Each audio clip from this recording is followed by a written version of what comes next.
boogeyman is real, and you found him. All right, you primitive screwheads, listen up. What's blood for, if not for shedding? I'm your number one fan. I like to dissect girls. Did you know I'm utterly insane?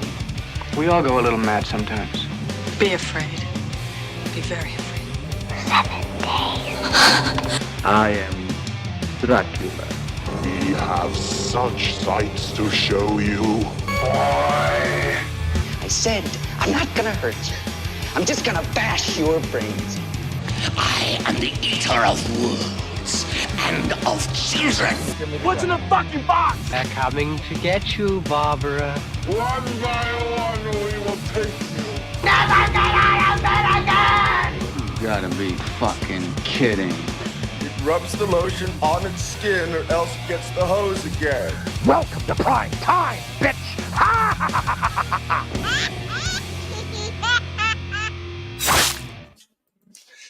Welcome, horror fiends. It is Wednesday, a little bit after 7 p.m. Central Time, and it's time for another episode of the Weekend Horror Podcast, the only podcast where hilarious death lurks at the end of every rainbow.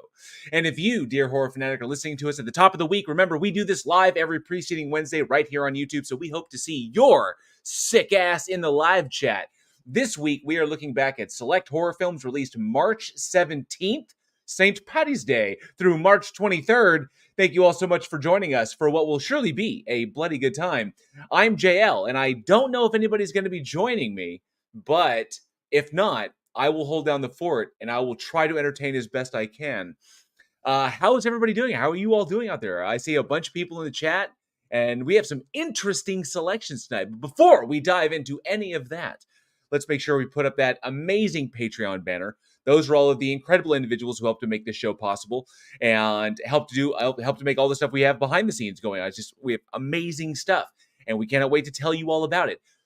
A big kind of development that recently took place. It was actually, I found out after the show last week, a big development, and that wouldn't have happened. I can't discuss any. I can't divulge any further details on it, but that development wouldn't have happened if it weren't for y'all.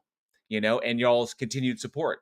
It wouldn't have happened. And it's a big one. Like, it's kind of like, it was like, like the momentum went in that direction. And it just kind of like, that's the way it always seems to be. Like, behind the scenes here, the crazy stuff that happens or the amazing stuff that happens tends to just fall into our laps. And it's because of y'all. It's because of the fan support of the show. Just the calling of that. If y'all didn't listen to the show, and y'all didn't enjoy what we, like us deep diving these movies the way we do, then, obviously I guess we're doing something right, because y'all's support has gotten us there. Y'all's continued support this last almost half a decade of doing this show has been amazing. So, and I can't wait to divulge more information. Like I always say, Eugene will tell me when I can open my mouth, so I don't inadvertently open my fat yap, prematurely and end up spoiling things like the milk on the counter. So, yes, big development, but I can't tell you, Joshua Lee, I can't tell you I am a tease. I am a fucking tease. But I promise you, the minute that Eugene gives me the go-ahead, we will tell you all about it. It'll be in the previous week anecdote that we do every single week where we talk about the stuff that's going on. So, yep. Oh, now, sarcasm, that would be amazing. If I got a call from Johnny Depp and he offered to reshoot the last 5 minutes of The Ninth Gate, that would be amazing. The question would be, though, if he were to do that, who would you cast to play the devil? Like, the whole thing was summoning the devil at the end. And then, summoning the devil and then going in and, meeting him or whatever. So, who would you cast to play him? That's the question, across from Johnny Depp. Who would work in that role? There you go. All right. So many cool things to talk about tonight, and something really, really neat for all of you Texas Chainsaw Massacre fans out there. So let me go ahead and run down the live chat, see who all is joining us tonight on a spooky eve. Casey Cooper, good to see you. Thanks so much for being here tonight. He was first in the chat, says well met. Good to see you, Casey. Raven Darkstar as well was second in there, says well met, Casey Cooper. Good to see you, Raven. Thanks so much for hanging out. Travis Brown as well says evening horror freaks. I just got back from seeing my girlfriend this past weekend and watched Happy Birthday to Me. an excellent little classic with some truly some moments in it. You know, the shish kebab moment. It's a classic. I mean, it's so classic. They put the image on the cover of the film. Like if you go and buy the DVD, if you go find a copy of the movie, that image is like on the cover. And that I remember seeing that the first time. I think I was like 10.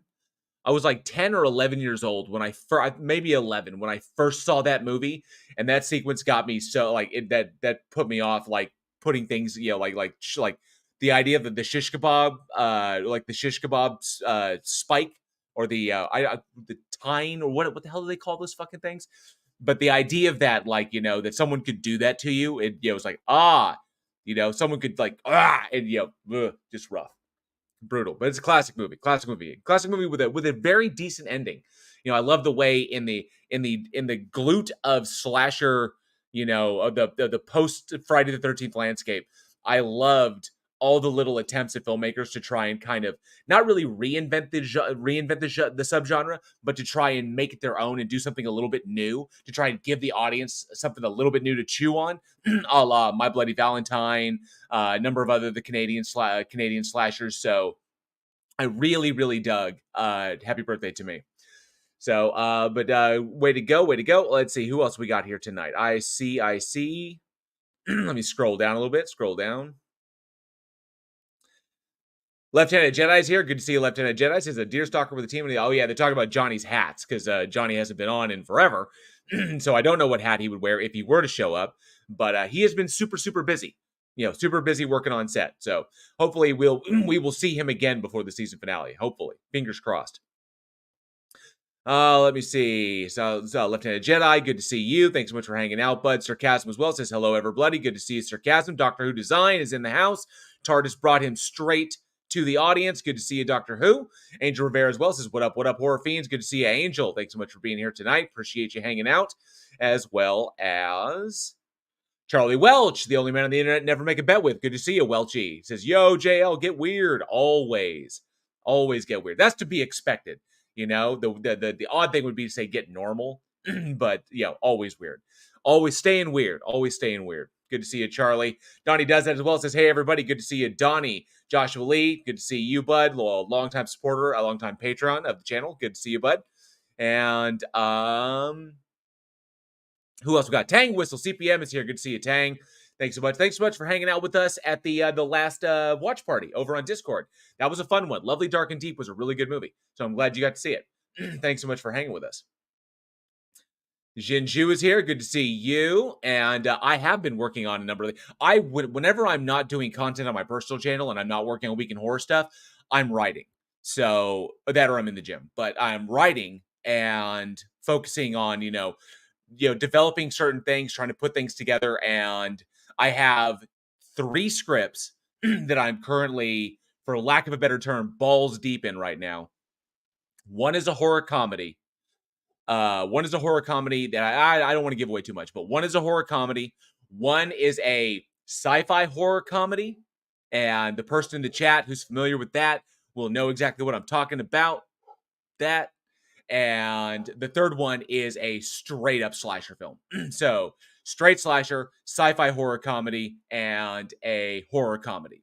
So it's like in the first one is in this slasher subgenre. So I have, and plus I every once in a while when I'm kind of just get kind of in the mood, I'll punch out like a 5-minute short or maybe a 10-minute short, just in case like Eugene or Johnny or another friend of mine needs something to go, like they need something really quick on the fly to go to like a festival or to shoot something like a 48-hour film festival or 36-hour film festival.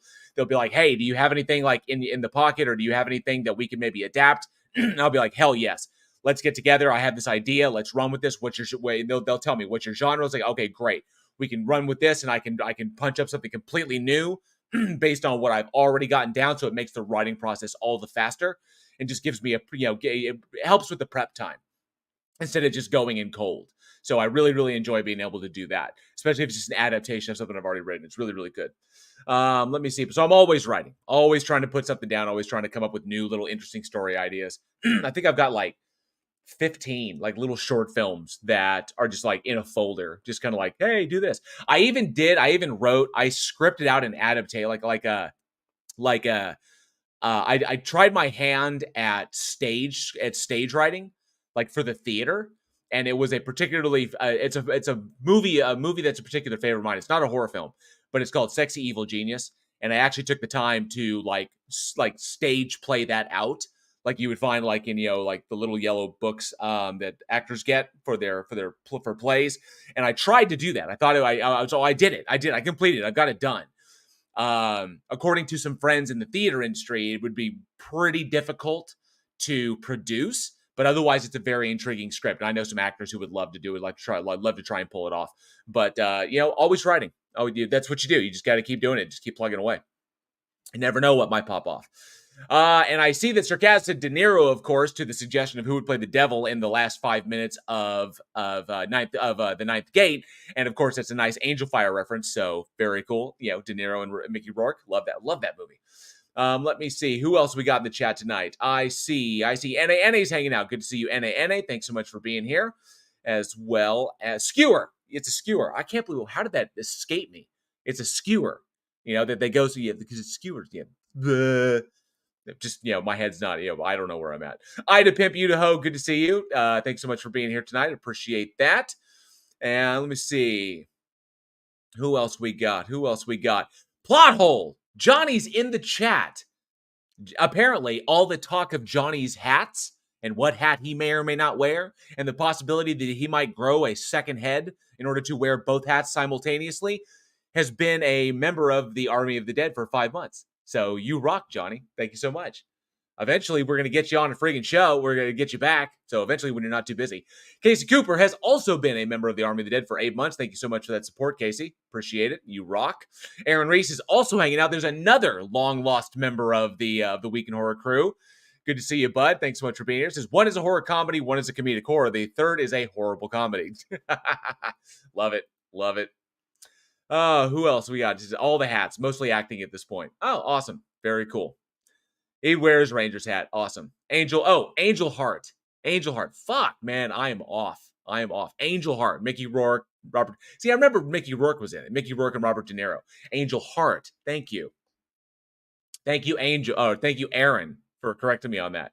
Angel Fire was a web host back in the days of yore. That may be why I mixed it up. I have no fucking clue. Angel Heart. Alien X Gaming is here. Good to see you, Alien X. Thanks so much for being here, bud. We do appreciate it. You rock, man. Let me see. Eagle 8583 says, hey, JL. Good to see you, Eagle. Love seeing fresh names in the chat. Good to see you, bud. Thanks so much for hanging out with us tonight. Sarcastic, speak of the devil, and he came forth. He absolutely did. Jefferson Spatchcock is here, man. I got nothing but fucking celebrities in the house tonight. Good to see you, Jefferson. Thanks so much for being here tonight, bud. I appreciate you hanging out.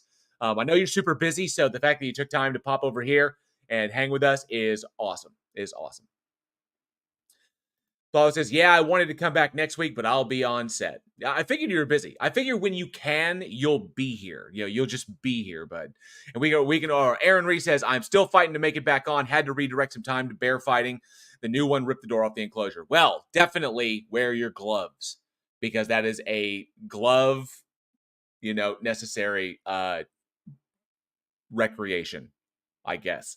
So, but the seat will be warm when you get here, because I have farted in it copiously. All right, and Alien X Gaming says, I'm here to talk shit about Dreamcatcher. Fuck yeah. Well, okay, we got some things to say about that. And Javier Hara is here as well. Says, Jello, good to see you, bud. Thanks so much for hanging out.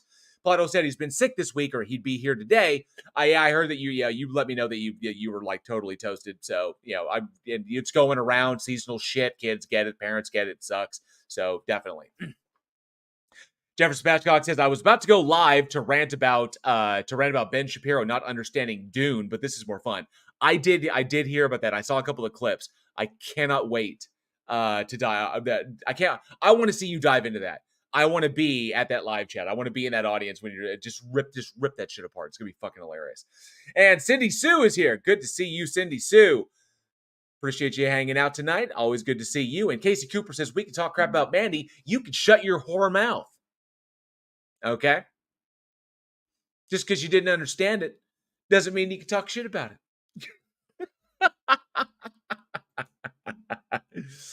Oh, funny shit. I know, I try to be funny. And here he is, right on time, or as on time as he can be. He has joined us. What's up, Eugene?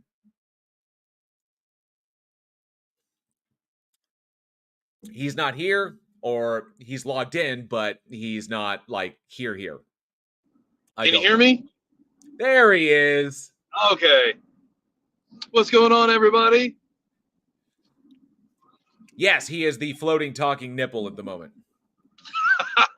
I am in the car right now, so I'm trying to save battery power by having my camera off. That makes sense. I just left the set of a certain doctor that apparently I'm not a fan of, who happens to be friends of Oprah. Oh, you're talking about that. I know who you're talking about, right? What you to say is that really what you want? Are you really? How is that working for you? That guy. And how is that working out for you? For you, yeah. Oh, he's such a douche.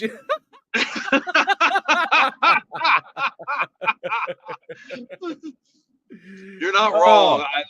After the show, I watched him get into his helicopter and fly off. Oh, that's some fucking that's some shit that belongs in a goddamn movie. All right, that's the show, everyone, and I gotta go. Just flies away in his fucking copter. Fuck you, you goddamn, I don't even know if he's a billionaire or not, but it's kind of like, all right, I've laid down my wisdom, time to fly away. It's like, what the fuck? He has a whole new media channel called Merit that's opening or starting off, and they're hiring a bunch of people, so their checks still cash. But hey, yeah. Fucker. Well, if your battery does run low, then if you're trying to make it back to your place, then whatever you need to do. But we will carry on if you have to dip. All right. Yes. If it dies, then as soon as I get to the house, I get back on. Okay. Jefferson Spatchcock says Dr. Phil is more like Hank Scorpio now. Yes, he is like Hank Scorpio. Oh, and Eugene is going to be his Homer. Gets everything he wants, but as the man slowly tries to conquer the Eastern Seaboard. So, but make sure I didn't miss anybody in the chat. I think I saw everyone. I think I said hi, as I like to do. NA, you shut your whore mouth, and Johnny, you shut your whore mouth too. I see a lot of bad mouthing of Mandy in there. So, I don't want to, we don't want to spoil things, we don't want to rile the host up, before the show, because then I'm going to be all like, it's like, yeah. Then it'll be like, this tangent brought to you by the chat. Exactly. You know what? Fuck it. This I have to know. I have to know. I'm going to ask the audience, and I don't know how many people will respond to this, okay? But you have to let me know in the comments, okay? And I'm going to do a poll. I'm going to do a poll via Spotify and see if we can get a definitive answer on this. Is that a Mandy yes or a Mandy no? Mandy yes, Mandy no. That's all it is. All you got to do is put yes or no. Okay? Mandy yes, Mandy no. I already know how some of you horror fans are going to respond. Okay? But I'm going to put a poll. I'm going to do it. I'll do it on YouTube. I will do it here. They'll hear it when they hear it live. I'll put it on Spotify. And we will find out. Mandy yes or Mandy no. And if the answer is yes, which it will be, it fucking will be. If the answer is yes, then y'all motherfuckers don't get to say shit no more.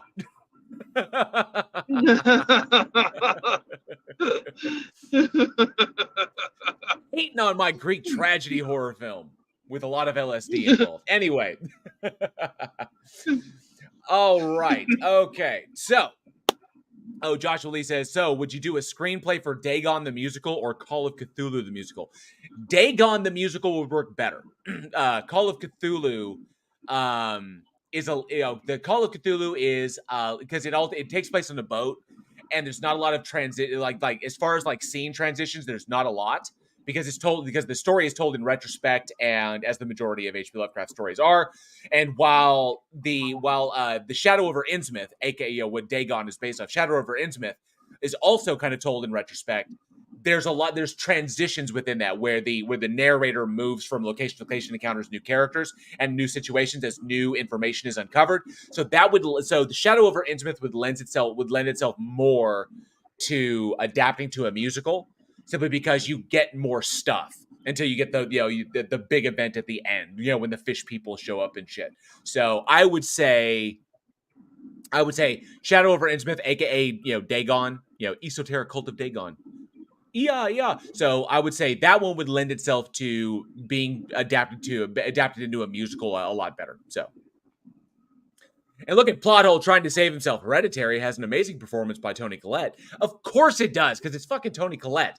I'm still pissed that she didn't get nominated for an Oscar for that. That's I know, right? That's a definite snub. It's because horror, because the Academy doesn't like horror films unless it's fucking Anthony Hopkins.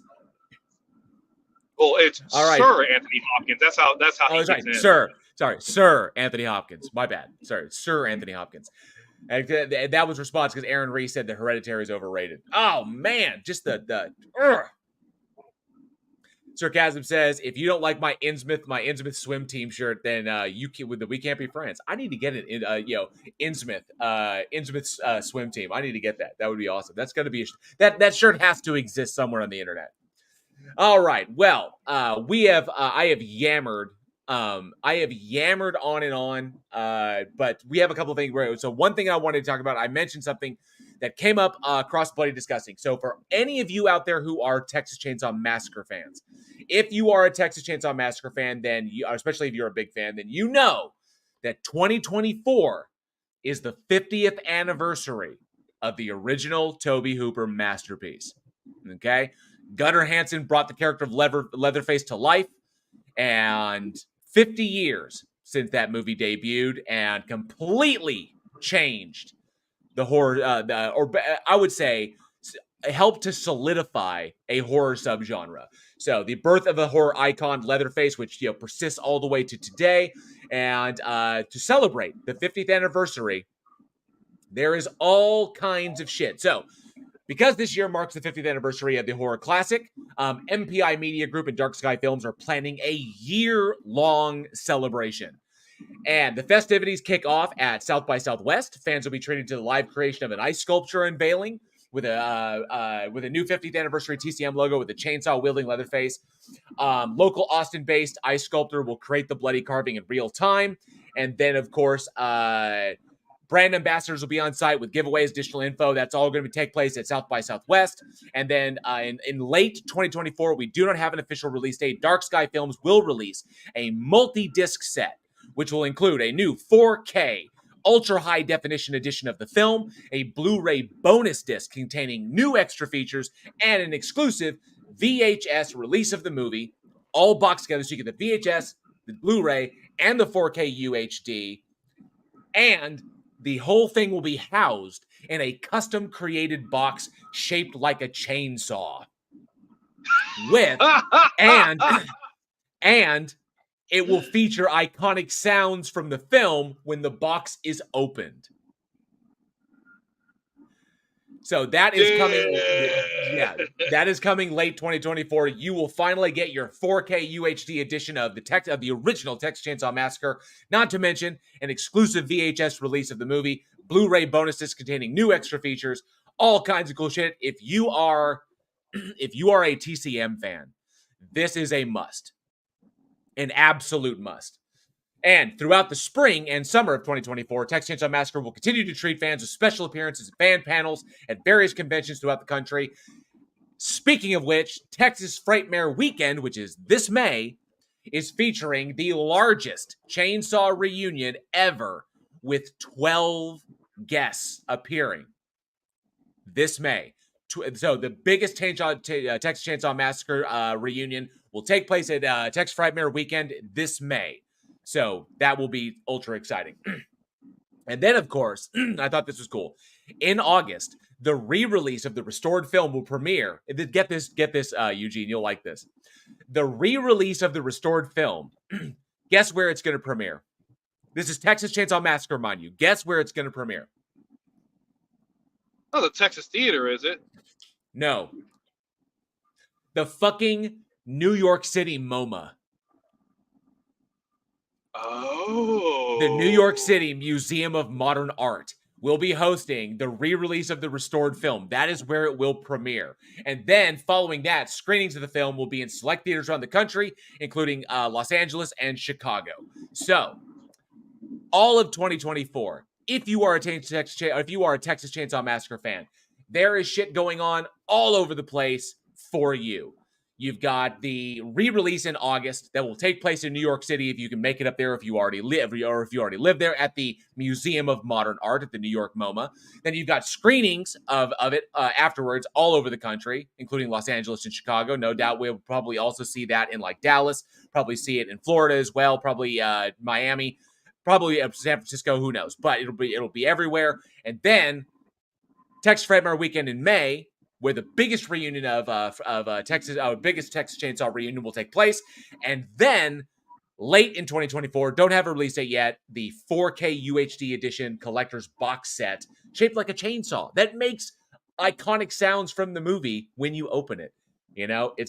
So this is the year of Texas Chainsaw Massacre. The only thing we're missing is another movie. And that's probably a good thing, because if it would be anything like the Netflix one, then we dodged a bullet. So what you mean we dodged a chainsaw.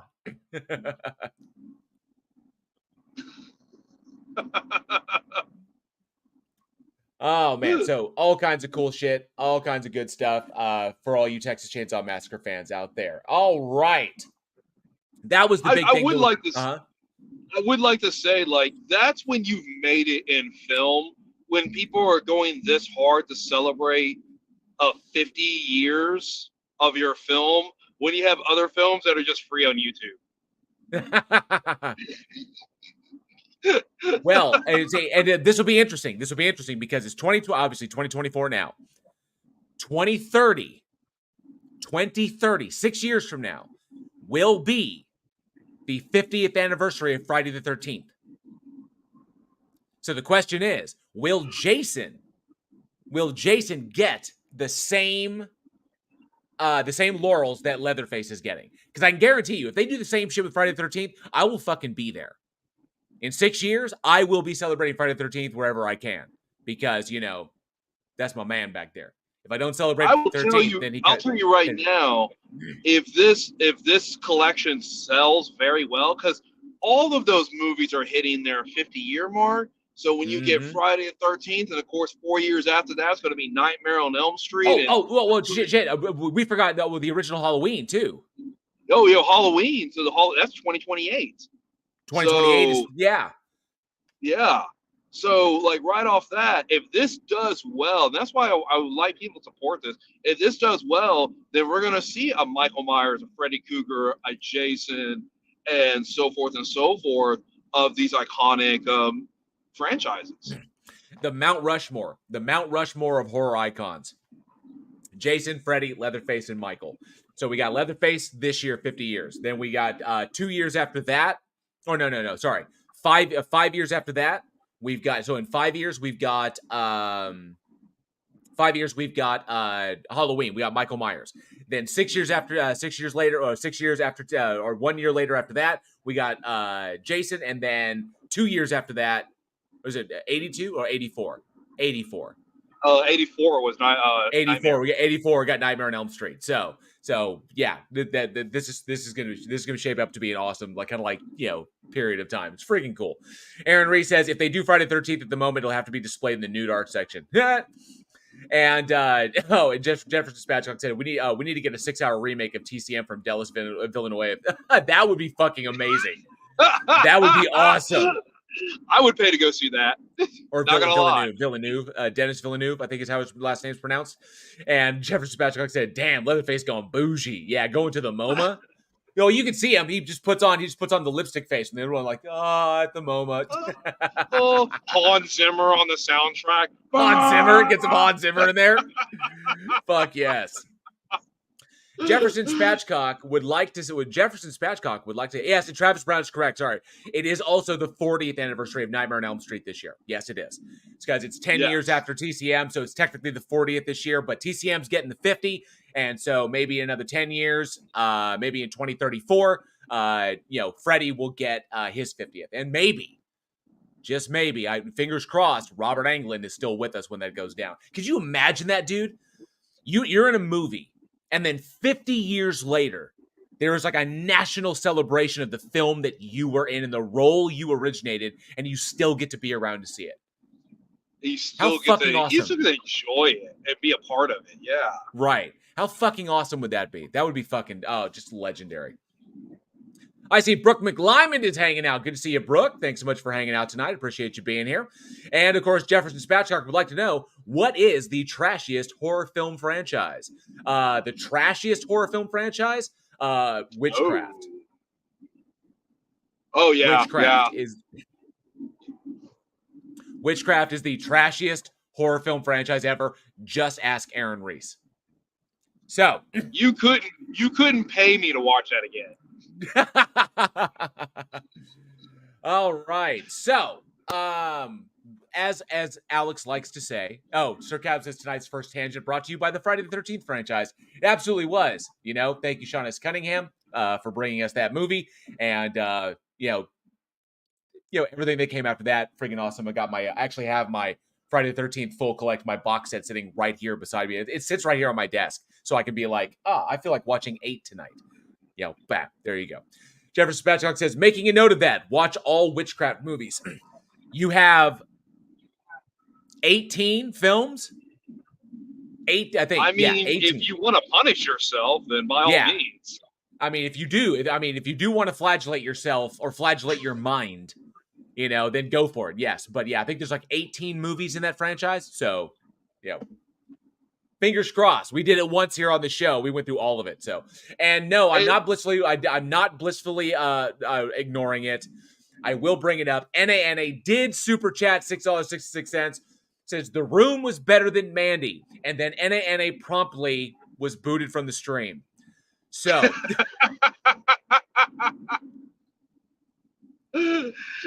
Yep.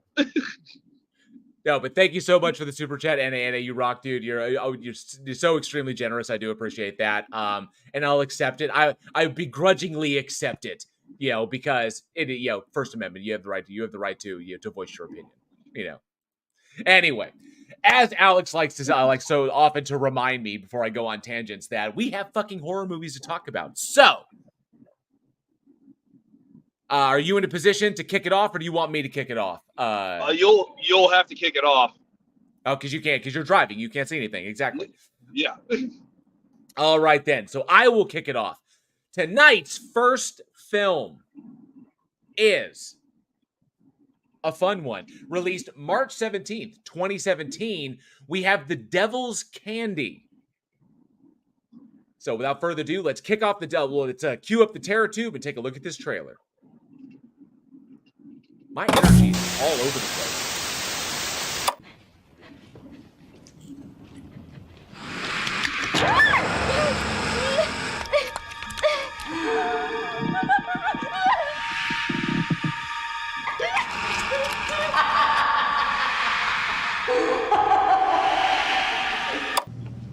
You want to know what happens to an eyeball when it gets punctured?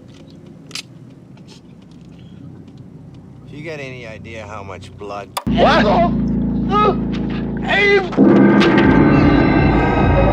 What the?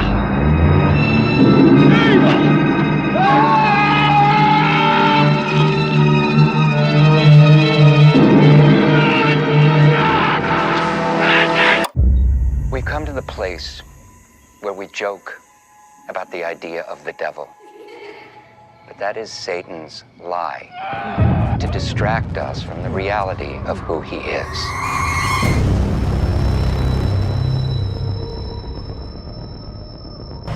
Hey, what's going on?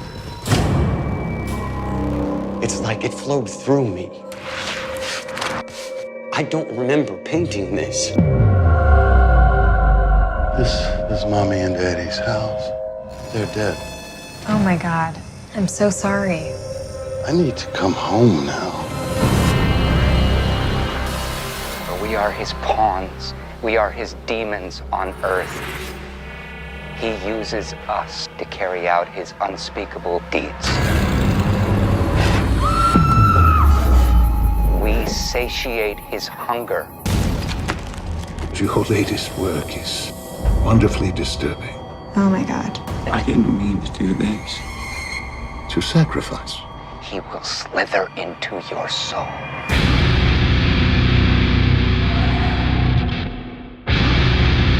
He is no mask in a Halloween store.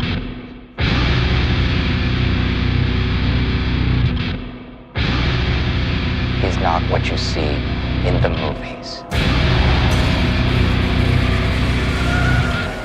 He is an active, violent, personal reality.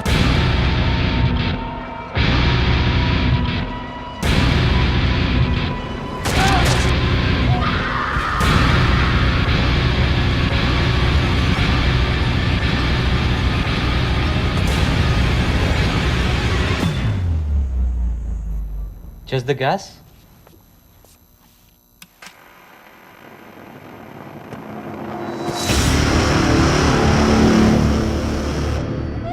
He's right. You are the sweetest candy of them all.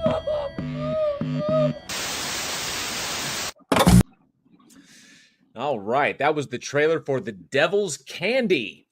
Oh, God, this film is fucking awesome. So, written and directed by Sean Byrne and starring Ethan Embry, Sherry Appleby, Kiara Glasgow, and I didn't even see his name in the fucking credits, which is a goddamn travesty, the amazing Pruitt Taylor Vince, who you have seen in fucking everything. I remember the first time I ever saw him, it was in, the first time I ever came across him was in The X-Files.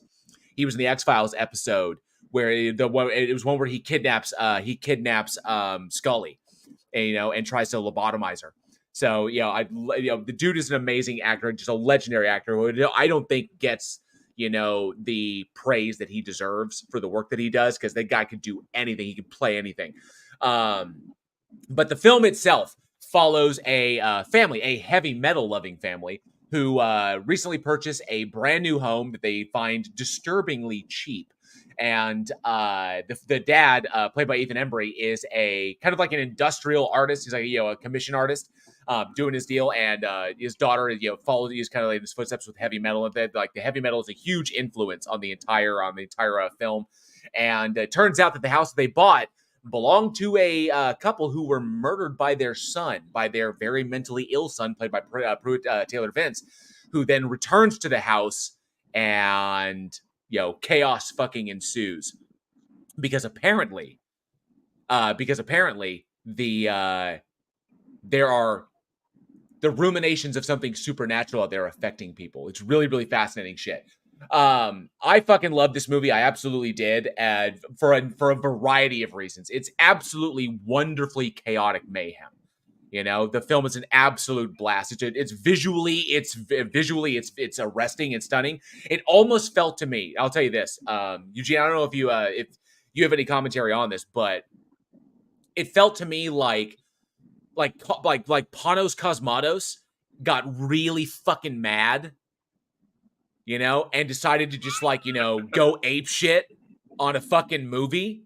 So, because it felt like that, it felt like unhinged Cosmatos, which is what one of the things. It's almost this kind of like unique thing. I love Sean Byrne's work. Sean Byrne does amazing stuff because he also did The Loved Ones, and The Loved Ones was fantastically riotous. So the same kind of energy as this film. And so The Loved Ones came out in 2009. Devil's Candy came out in 2015. I do not know why he has not directed anything since. But I fucking love his style, because it's reminiscent of others, but it's unique in that, because it's almost like the hard riffs interspersed with really, really tragic melody of some heavy metal music. It just blends perfectly into this film. I did. So I actually, and I like the creative style choices that were made. And of course, I'm a huge heavy metal fan. For those of you that know me, I mean, I have metal tattoos. So anytime I get a chance to get heavy metal in a horror film, I mean, that's everything I need right there.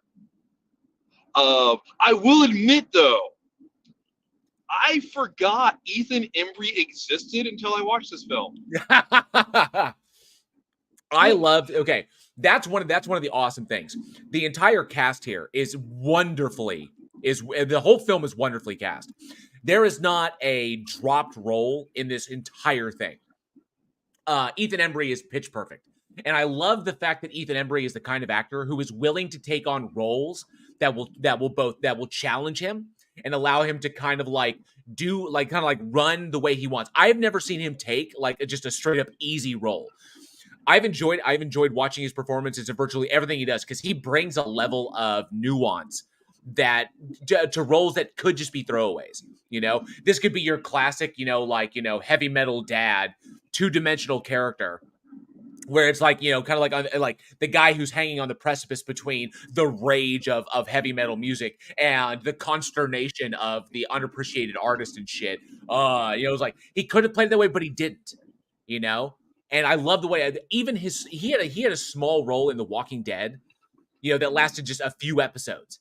I think it was the kickoff of I think it was season 8 or season 9. I was that was one of those. He kicked it off and just in there for a few episodes before his character got smoked, and he brought so much to that role. So Ethan Embry comes in, is fucking amazing. He finally gets to show off his tats because all those tats, those are his. That's all legit. And so he comes in, he gets to kind of be himself. His hair's grown out and shit like that. And he has remarkable chemistry with everybody he ever works with. Another one of my favorite films of his is Late Phases with Nick D'Amici. Late Phases was amazing because his chemistry with Nick D'Amici, who plays his dad, and that was amazing.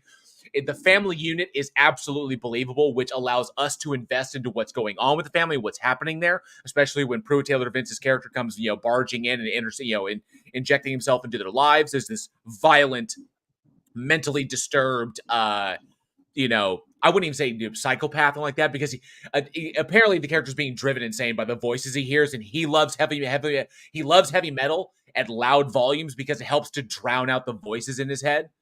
And then we think, oh, he's just mentally ill, but no, the voices start to affect Ethan Embry's character well because he moves on to the property. But yeah, everything plays here. Sherry Appleby is fantastic as the mom, and the daughter is absolutely just brilliantly cast. I love the two of them. That moment in the car when they're listening to, I can't remember what they were listening to in the car, but heavy shit, and both of them were headbanging shit, and I fucking love that. And the mom's like, do you think we could listen to something a little less heavy? And the daughter's like, what, like Metallica? And I fucking laughed my ass off. That is fucking amazing. The crossroads of music appreciation and this movie is phenomenal. So you can tell that Sean Byrne, I love it when a director has that deep appreciation for you can see filmmakers who love film, but they don't really have a powerful appreciation for other genres. So when they take those genres, they intersperse them into their horror films or their films in general, you can see that they didn't really have a powerful appreciation for it. Individuals like Steven Spielberg, James Cameron, the big heavy hitters, they have a true appreciation for music and scoring and how important it is. And so you can tell that Sean Byrne really fucking loves music. He understands the genre and he knows how it applies. He knows how it speaks to both the characters and to the audience, given the scenario. What music, because each band is its own unique voice. And I fucking love how he plays it throughout. From the opening, from that opening playing Metallica all the way through the end, it sets the tone. It's fucking amazing. So I really, really loved it. It says, Sir Cap says, and how in the actual hell did they get the rights from Metallica for the end credit song? That's a goddamn good question. But, maybe Sean Byrne knows, because it has been known that if you know Metallica knows you, if Lars and James and Kirk and, Robert, if they know you, then they will let you use their shit, either for a pittance or for free. They'll literally be like, yeah, go ahead and fucking use it, man. It's amazing. They know they don't need the money. but you kind of have to be on like a first name basis with them. And if Sean Byrne, is popular enough that they know each other, then they could literally just lend him the rights to the music and be like, yeah, you're good to go. Because if I remember correctly, Metallica owns their discography. So they can just lend the rights out if they like. And I think they went through hell and high water to get that. So obviously, Sean Byrne's got connections, or Sean Byrne knows the band. Yeah. I mean, it could even be a simple case where, like, man, maybe Metallica just fans of his work. Mm-hmm. And a lot of times when you have some of these musicians that are, say, a fan of a certain artist, they want to be a part of their work. So they're like, yeah, fuck yeah, use our song because we want that way. Now we're interconnected. Hell yes. And I mean, if you're a metal band, I mean, what better way to what better way to stick your song in a movie? And I'll bring this up. I'm bringing 2 points together here. Sarcasm brings up the only thing that Sarcasm looked down his nose at was the CGI fire effects at the climax. Aside from that, amazing. And you are correct. The majority of the fire in that sequence, according to some production notes, the majority of the fire in that was computer generated. But they did have sequences that they actually utilized real fire. So there is some real fire, is a lot of CGI fire, because given how close that set was, or how tight that set was, having that much fire obviously would be way too dangerous for the actors, because she's on the bed, she's surrounded by fire. It's extraordinarily dangerous.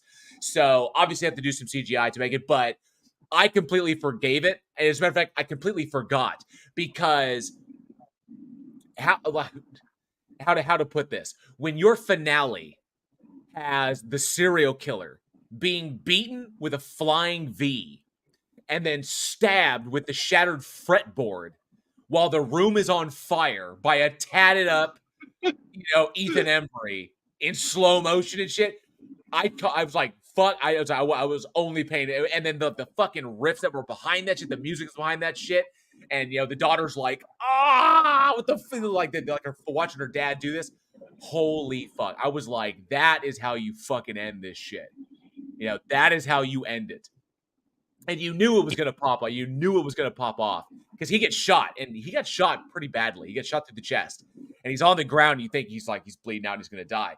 And he manages to wake up, and he wakes up and his eye opens. He's looking at his wife. It's like, where is she? I'm about to go full metal on this son of a bitch. So I fucking love the energy of this film. It is an amazing crescendo. Joshua Lee brings up, and in both Pruitt and Ethan Embry, they both play that descent into madness beautifully. They do, which goes to the power of these guys, the power of both of these actors, the descent into madness on both sides of it, blurring that line between passion and legitimate insanity. How close those two run together. And thematically, the film is brilliant. It's beautifully composed. There are sequences in there that just that reek of Cosmatos. I would say I would compare them to Cosmatos' work, where the use of color and the use of color and how color bleeds into certain sections, much like a painter. I love the way they sequence that shit. And I love the fact. And here's another kicker, narratively speaking, as a writer, and I'm pretty sure you would have appreciated this as well. I fucking love it when the protagonist is consistent throughout the film, because it happens so often. It doesn't happen where you'll have the protagonist starts out as one, and then in the course of their journey, in the course of the hero's journey, they wind up pushing through the unknown, and they come out like a completely different person. Like there's something new that's been added to them, and that is not technically what's supposed to happen. In fact, it's not even realistic. Ultimately, he pushes through, and he finds the courage to tap into what was already there. And so he fully realizes it as the artist and as the father. Like he realizes himself. He comes into self-actualization. The character but we see notes of that throughout the film. So the character is consistent throughout the whole thing. And I fucking love that Byrne nailed that. I hate people who go through, and then they fall and they get up and they're like superhuman. I cannot be stopped. Fuck no. These characters were mortal. They were fallible. They were flawed. And I love the fact that they were consistent throughout the entire movie. Well, see that right there, that lends into the fantasy of movies, because you're right. In real life, people tend to stay the same, but when you have like now they're super better, it's the same thing like the rom-com love at first sight thing. It really doesn't happen, but it's that pretend for movies. Oh, well, yeah, that character learned a lesson. We learned a lesson because most of the time people stay the same. Yes, they do. That's they do. The truth. They find that motivation. They find the motivation that they needed to kind of unlock what they already had. You know, they had the feather the whole time. You know, it was all. I hate to do that trope. Is like, oh, the magic was within you the whole time. It usually it is. People in reality, and I love when scripts, even though they're fictional, I love when they mirror reality in that respect. When we get characters that we can identify with from beginning to end, from the beginning of the arc to the end of the arc. That is that is very important to me, so that I can follow along with them. This is why I fucking love what Ethan Embry brought to Late Phases and Nick D'Amici, because those characters are consistent throughout the whole thing. In that story, Nick D'Amici is a complete fucking asshole. He is, and I'm not to knock his character is an asshole, but you look at his life. You know, he was an absentee father. He just wasn't that kind of. He just wasn't that guy who had it in him to be a dad. He was a soldier, and I'm not saying that soldiers can't be dads, but he had that mentality. He found the thing he was good at. The thing he was good at was being a soldier. The thing he was not being good at was being a father. And so he was this Vietnam veteran who went through the fucking shit, you know, lost his eyesight, you know, and has this mentality like that. And that is maintained through the whole thing. And it's not until he knows he's going to die that he's able to sit down and actually record a message, leave a message for his son, expressing all the things that he never could express because while he was alive. So he dies an asshole. His son thing, he was like, he dies an asshole until he gets that message. It's like, why couldn't he tell him that when he was alive? Well, because sometimes people just can't fucking do that. That's consistency. And his son, Ethan Embry, is consistent throughout the whole thing. I love that kind of like. Sir Cat says Late Phase is another must watch if you haven't. Chef's Kiss. It's a fucking amazing werewolf film where it's a werewolf movie, but the characters are just as important as the werewolves, you know, and just as well done. Fuck Nick, that's why I want to. As it should be. As it should be. I thought that's why I want to work. I want to work with Nick one day. I want to work with him so fucking bad. Stakeland 2, Mulberry Street, fucking Late Phases. I want to work with Nick D'Amici one day. I really fucking do. I do. All right. So, but yeah, this if you didn't get the opportunity to watch Devil's Candy, it is a beautiful example of how the union between music and cinematography, when the director and the writer, ostensibly, because in this case Byrne did them both, but when the director and the writer, when these individuals understand both fields of artistic expression, when they have that deep appreciation for them, they can blend those two together to make a symphony. And the fact that this is a horror film, and it was a heavy metal horror film, it is literally a symphony of destruction. There's my Megadeth reference right there. So, fucking love it. Absolutely amazing. Absolutely amazing fucking film. You know, this is definitely this is gonna go on my. If I see it come up, I'm gonna watch it. So I'm definitely gonna do that. Jay Christoph, good to see you, Jay. Thanks so much for hanging out with us tonight. I appreciate you. Extra Jay as well. Good to see you. Thanks for being here tonight. Appreciate that. I want to make sure I didn't miss anybody new popping in. I don't think I did. So, yes, Joshua Lee says, and it's free on Tubi. It's on Tubi, so you can go watch it for free right now. You got to. So, absolutely. So now you have no excuse. You have no excuse. All right? Definitely go see it. All right. So, my question for the audience tonight, the question that I have for y'all, because we can see in a movie like The Devil's Candy, like a movie like Lords of Chaos, we can see how music can lend itself to the storytelling just as much as the acting, just as much as the writing. The music is as vitally important. But this one specifically was fucking heavy metal. So here's my question for you. And this goes to the appreciation for both the genre and for both genres, for both the horror genre and the music genre, specifically the heavy metal genre, what, in your opinion, is the best metal band for horror? Let me know in the comments below or at weekinhorror@gmail.com. What do you think is the best horror, the best metal band for horror films? I definitely want to know. I want to know those opinions. I really do. What do you think, Eugene? What do you think, in your opinion, the best metal band for horror? Oh man, right off the bat, I gotta go 9 Inch Nails, industrial metal. I mean, look at the intro to 7. Oh fuck yeah! Right off the bat, and you got to think Trent Reznor's soundtrack work. So you can have 9 Inch Nails music in your horror film. There's a lot of heavy stuff in his discography. And then if you want something sick and twisted, you're talking about a guy who could take like a blender and make it just like the most horrific sound that you've ever heard that will give you nightmares. Oh fuck yeah! Hell so, yes. Yeah, that's my vote right there. I love these things coming. Travis Brown says Goblin. That's fucking awesome. That's amazing. Goblin is great shit, man. Goblin is good. Sir Cap says Trent fucking Reznor. Absolutely, Trent. Can't go wrong with Trent. Yep. Aaron Reese also said Goblin. Also, a lot of Goblin love. Fuck yeah. Left-handed Jedi says Dio. Fucking Ronnie James Dio. Fuck yes. I'm sorry. Every time I hear Dio, I think Tenacious D, Pick of Destiny. I swear, it's like, just see him on that fucking throne in the poster. I hear you, brave young Jables. You are hungry for the rock. Yes. So fucking Dio and Little D. So good dude is so little. Wrote it no last name. Gabba Gab to your road and says Cannibal Corpse. Fuck yes. Jefferson Spatchcock says Trent. Good pick. Jefferson Spatchcock says Trent Reznor and Atticus Ross. Ah. Yeah. Fucking love it. Duo. Casey Cooper says Monster Dog. Awesome. Sir Kaz says me and Eugene, same page. Fuck yeah. Joshua Lee says Deathclock, Slipknot, and Guar. Awesome. Jefferson Spatchcock. Okay. Yeah. All right. Good picks. Jefferson Spatchcock says I'm partial to Rammstein. Fuck yeah. And we got a taste of them in Lost Highway.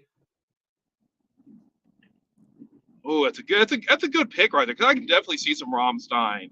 And they're in oh man, there's a couple horror movies that they do have songs now. I'm just trying to think of them right now. NA says Spinal Tap.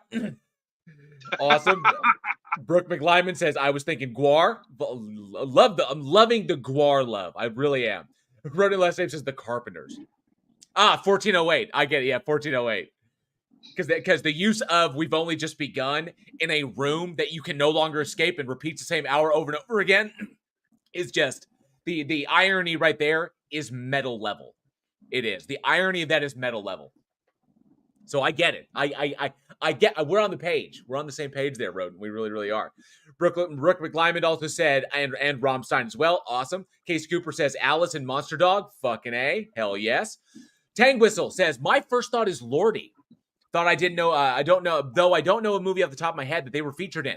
Well, I've got something for you, Tang Whistle, because Lordy, the Swedish metal band, actually they produced a fucking movie where their on-stage personas were the villains of the film.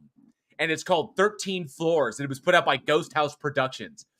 13 Floors, look that up, starring Lordy, where those characters were all the monsters in the movie.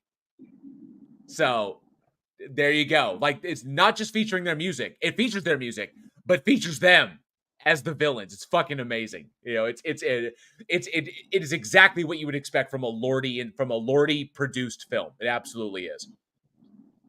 Extra J says 9 Inch Nails fan here. Want metal? Got it. Want ambient? Got that too. It is an old friend of mine who is a diehard Nails fan.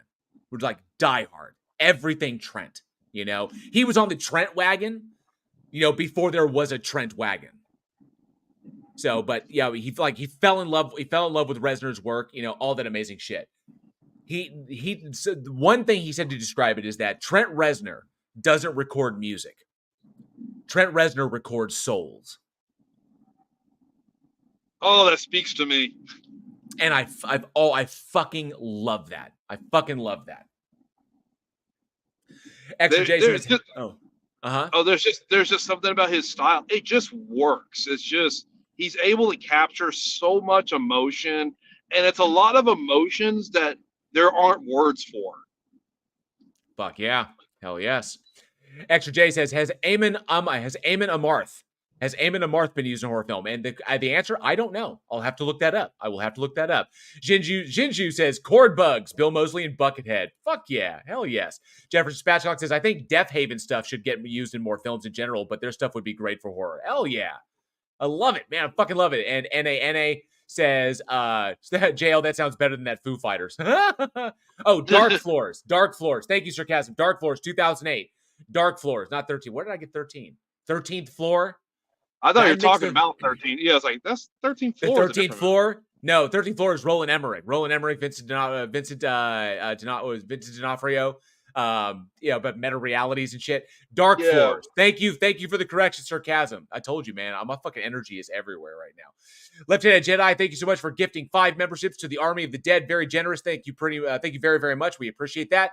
Brooke McLyman says Motorhead and AC/DC. Hell yes. And Josh Lee says, to be fair, I do believe that Reznor did the music for the game Doom. Possibly. I think so. Might have. He did the music for the game Quake. For the game Quake. Yes. Still by id Software. So awesome. Awesome. Okay. I would have to throw out there, I'm torn between, and I love that Brooke brought it up. I am torn between Metallica, Motorhead, and Rammstein.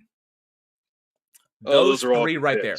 All three of I'm torn because all three of those hit so differently, and they can be applied to a number of different scenarios in a horror film. So, but Metallica, Motorhead, and Rammstein. But Metallica first, but I have the bias because I'm a giant Metallica fan. So, but yeah, awesome stuff. So let us know in the comments below, who do you think is the best heavy metal band for horror films?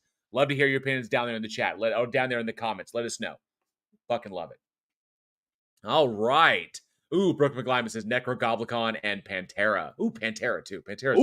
Pantera. I didn't even think about that. Pantera and Anselmo Days. Anselmo Days. Oh, fucking shit. Kill Switch. Fucking Kill Switch Engage, man. Kill Switch Engage. Ooh. Oh, there's so many good choices. So many good choices, man. It just kind of lends itself to it. Oh, hey, Megan's here. Good to see you, meet. Says, hi, buddy. Good to see you. Thanks so much for hanging out tonight. Fucking Kill Switch. Oh, yeah. But what am I talking about? Kill Switch. Resident Evil. Resident Evil, it was like the second film. And Jefferson Spatchcock says, we forgot Faith No More and some of Mike Patton's solo work. He can get creepy. Yes, he can. He absolutely can. This is turning into a music podcast. Brooke says, I'm getting these for my brother. Nice. All right. Definitely let us know down in the comments below. I want to know your favorite or what you think is the best heavy metal band for horror films. Fucking love it. All right, because Devil's Candy had so many that were in there, just crossed the whole spectrum. Fucking loved it. All right, let's move on to our second film of the night. Another kind of interesting one. I like there's some things about this that I dig. I dig very, very much. So, released March 20th, 2015, we have the film the nature horror Backcountry. Let's cue up the terror tube. Will you answer me?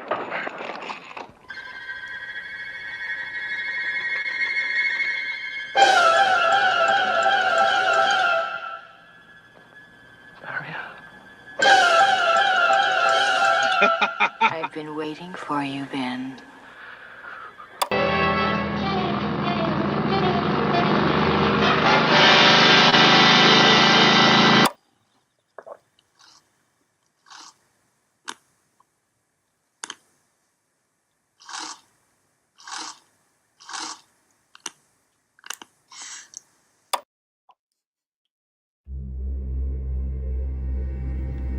How am I doing?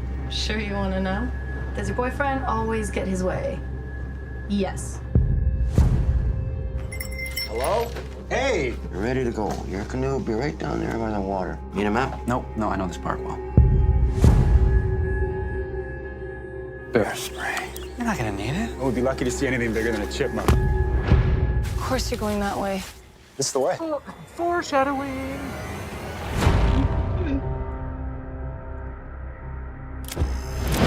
Trying to turn me on right now? Hello. Were you just walking by, or you invited me up for a chat? I give Backcountry Eco tours. Sure you don't need a guide? I already have one. You're a lucky man, Alex. Why'd you invite him to the house next time? I said I'm sorry. All good? Yeah. Alex, I don't understand. this can't be it, right?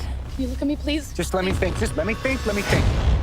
We don't have a map. We don't have a cell phone. We are in the middle of nowhere. What is that? Oh, that's acorns. It's falling from the trees on a tent. That's not an acorn.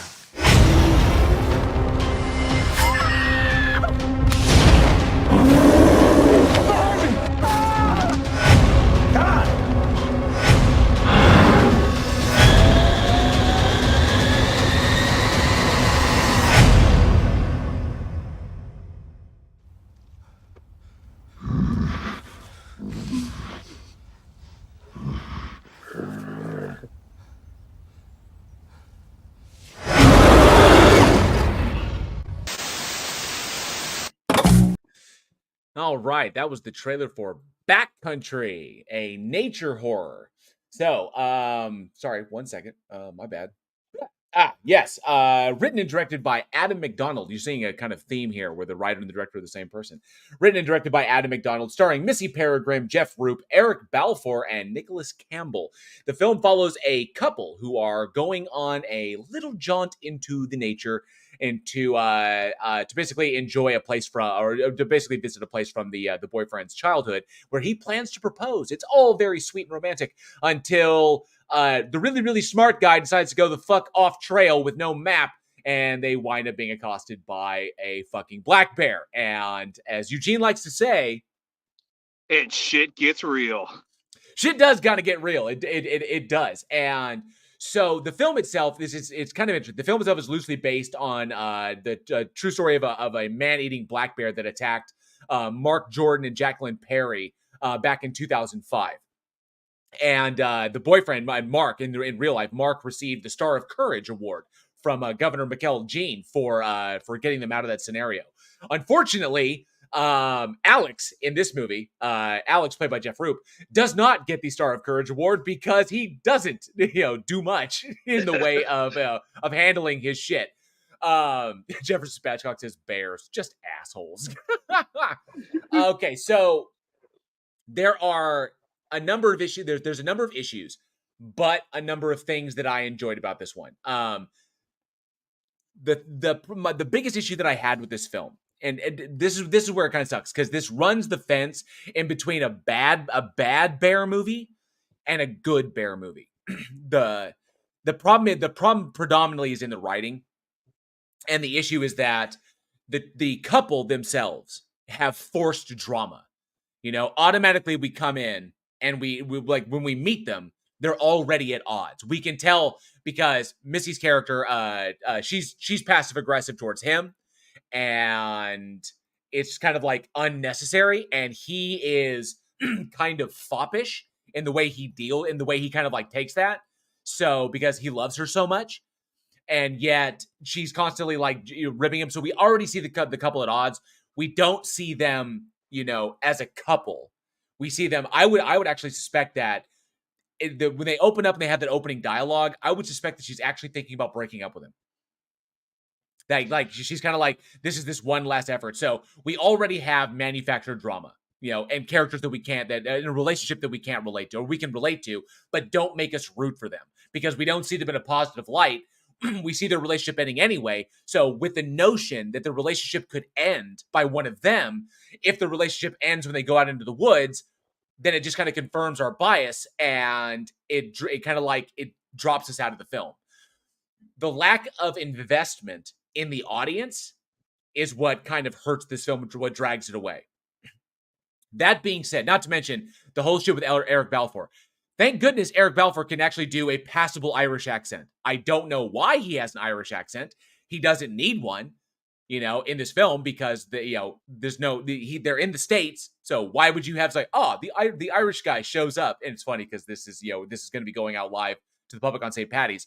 I don't know why I don't know why he's doing it, so that's unnecessary. But then he comes in and he's unnecessarily creepy, and he's only there. The character is only written to provide drama. He's just a drama jeep.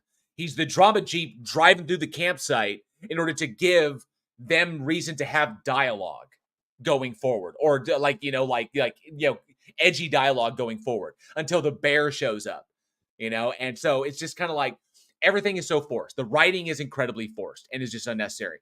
This story would have played out just fine if it had gone the route of like Eden Lake, where the couple is always a couple, and then we invest in them as a couple. Michael Fassbender and son of a bitch, I don't want to forget her name because she was fucking Kelly. Oh god damn it, Michael Fassbender and Kelly Riley. Michael Fassbender and Kelly Riley. They sold that. That worked extremely well there, but not here. Missy, and fortunately for these two actors just didn't have a lot of chemistry together. So I was kind of like, yay, when he finally gets like eaten or like, shredded, I was kind of like, okay, great, he's gone now.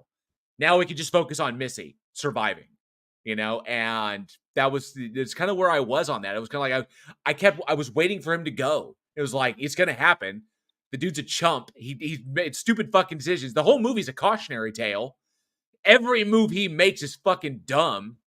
Even at the smarter suggestions, but still not quite as intelligent suggestions of the girlfriend, who just kind of acquiesces to his bullshit.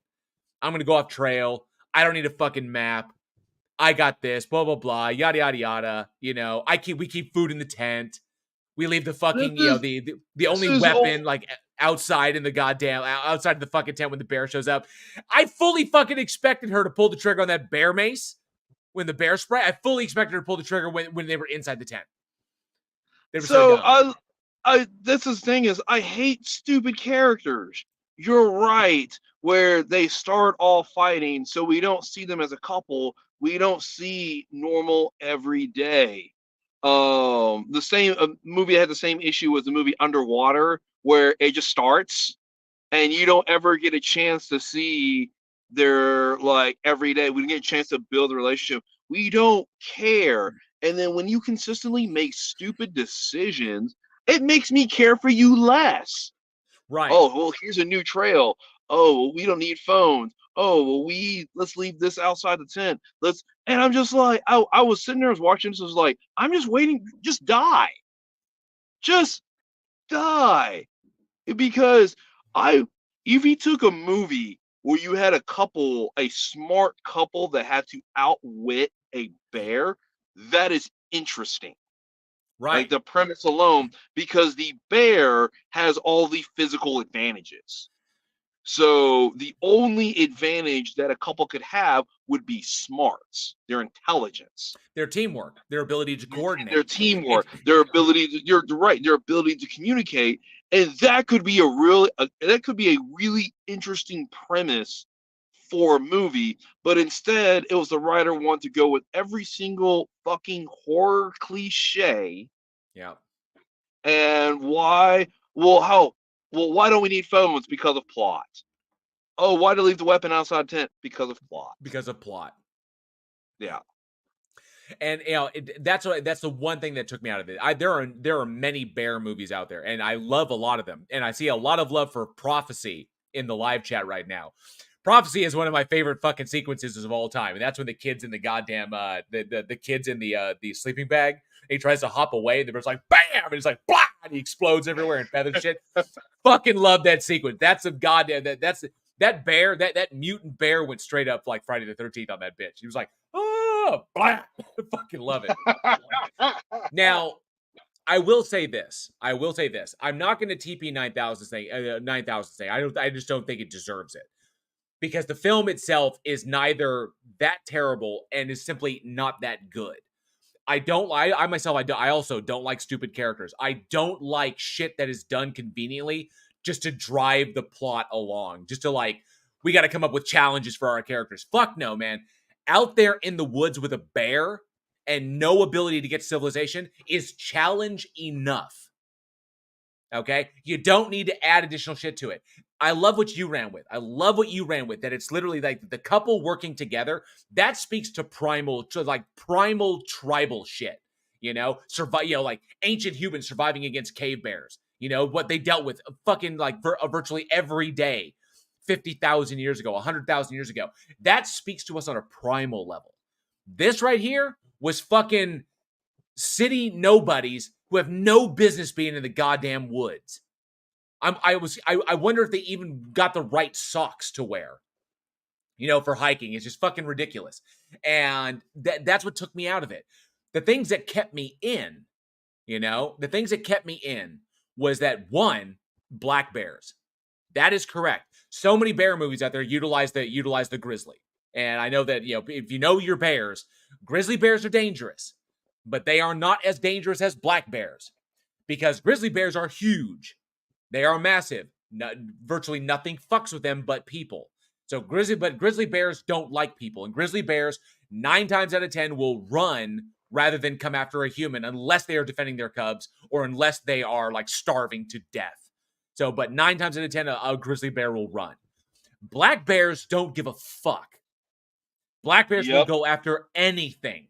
Because they are essentially, if you think of the grizzly like the great white, the grizzly of is like the great white of the ocean.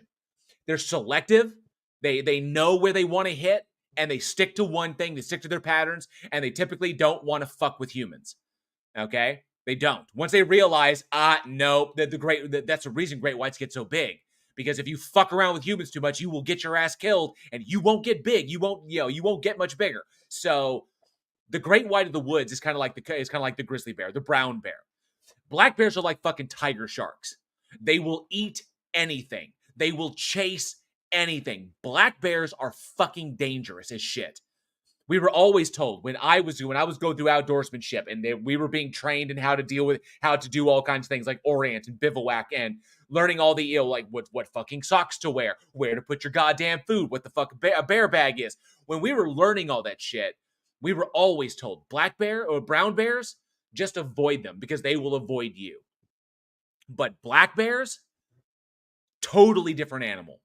Black bears will fuck you up because they are temperamental, they are mean as shit, they are smaller, they are faster, and they can climb trees better than brown bears can. Brown bear would probably just knock the tree over if it wants to, but brown bears are mean as shit. So I get the brown bear. That connected me. Brown bears are fucking dangerous, and not a lot of movies utilize brown bears or utilize black bears. So I like that. That kept me in. The fact that it mauled him that fast, that's real. That's realistic. The depiction of the bear was realistic. Okay, especially a bear dealing with stupid humans who keep doing stupid shit. So that I follow. That I follow. That kept me in there. Aaron Reese says black bears are pussies. I've chased after one.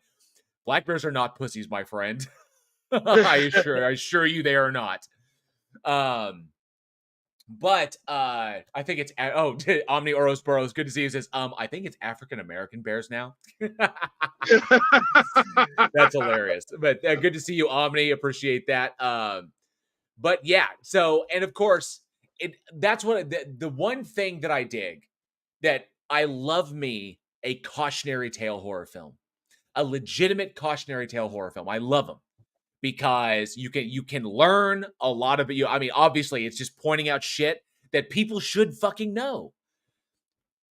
Don't leave the trail. You'll be surprised how many people don't. When going into the woods and uncharted areas is dangerous, and people die every single year for the same thing, whether it's exposure, dehydration, animal attacks, for a number of reasons. You always have to respect nature, because nature does not give a fuck about you. Exactly. Now, I'm saying I was reminded while watching this, I was reminded of probably one of the best outdoor survival horror films that I've seen. Now, what's fucked up is that the movie itself, like the special effects and shit, were not good. It's like bad CGI. But the lead up, fortunately they reserved the bad CGI towards the very end, and it was a movie called Man Versus. So Man Versus is it's kind of like found footage. Essentially, what the film is this guy is an outdoor survivor. He does like outdoorsmanship and survival. It's survivalist shit. He goes out in the middle of nowhere, very much like like the show Found, and he basically records himself for doing content and stuff. Records himself doing the legitimate survival shit. Okay, like doing what like this is what you need to do in this particular. So teaching the people who are watching how to do things, how to set up a shelter, how to set up a deadfall, how to track, how to do all the various things, what to do in certain scenarios, how to keep yourself mentally stimulated. He goes through it all. It's a really extremely well written film, and it's even better because when the shit hits the fan, because essentially what happens is he's out there filming, and then all of a sudden aliens invade, and he winds up being stalked by an alien. So like this alien is out there hunting him, and it's learning how to hunt and how to do it more efficiently by watching him. So the alien's like hanging back and watching his behavior and then mimicking his behavior. Ooh, that's interesting. Right. And so it's going to be fucking crazy when he realizes that he's tracking the alien, but the alien has led him in because he showed the audience how to set up a deadfall, okay?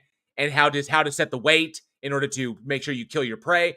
And then he's tracking whatever he thinks is hunting him, like he's backtracking it, but then he realizes he's actually been led into a trap because he realizes that the alien figured out how to set a deadfall for him, because he doesn't realize it till the last second that he's been led into a human fall, basically. And he realizes, and then he looks up and he's like, he's been led into it. So it's a really fascinating cat and mouse until the CGI kicks in and the alien shows up and it just looks fucking silly, which is a damn shame because the premise was great. That did outdoorsman shit correctly, like what you need to do.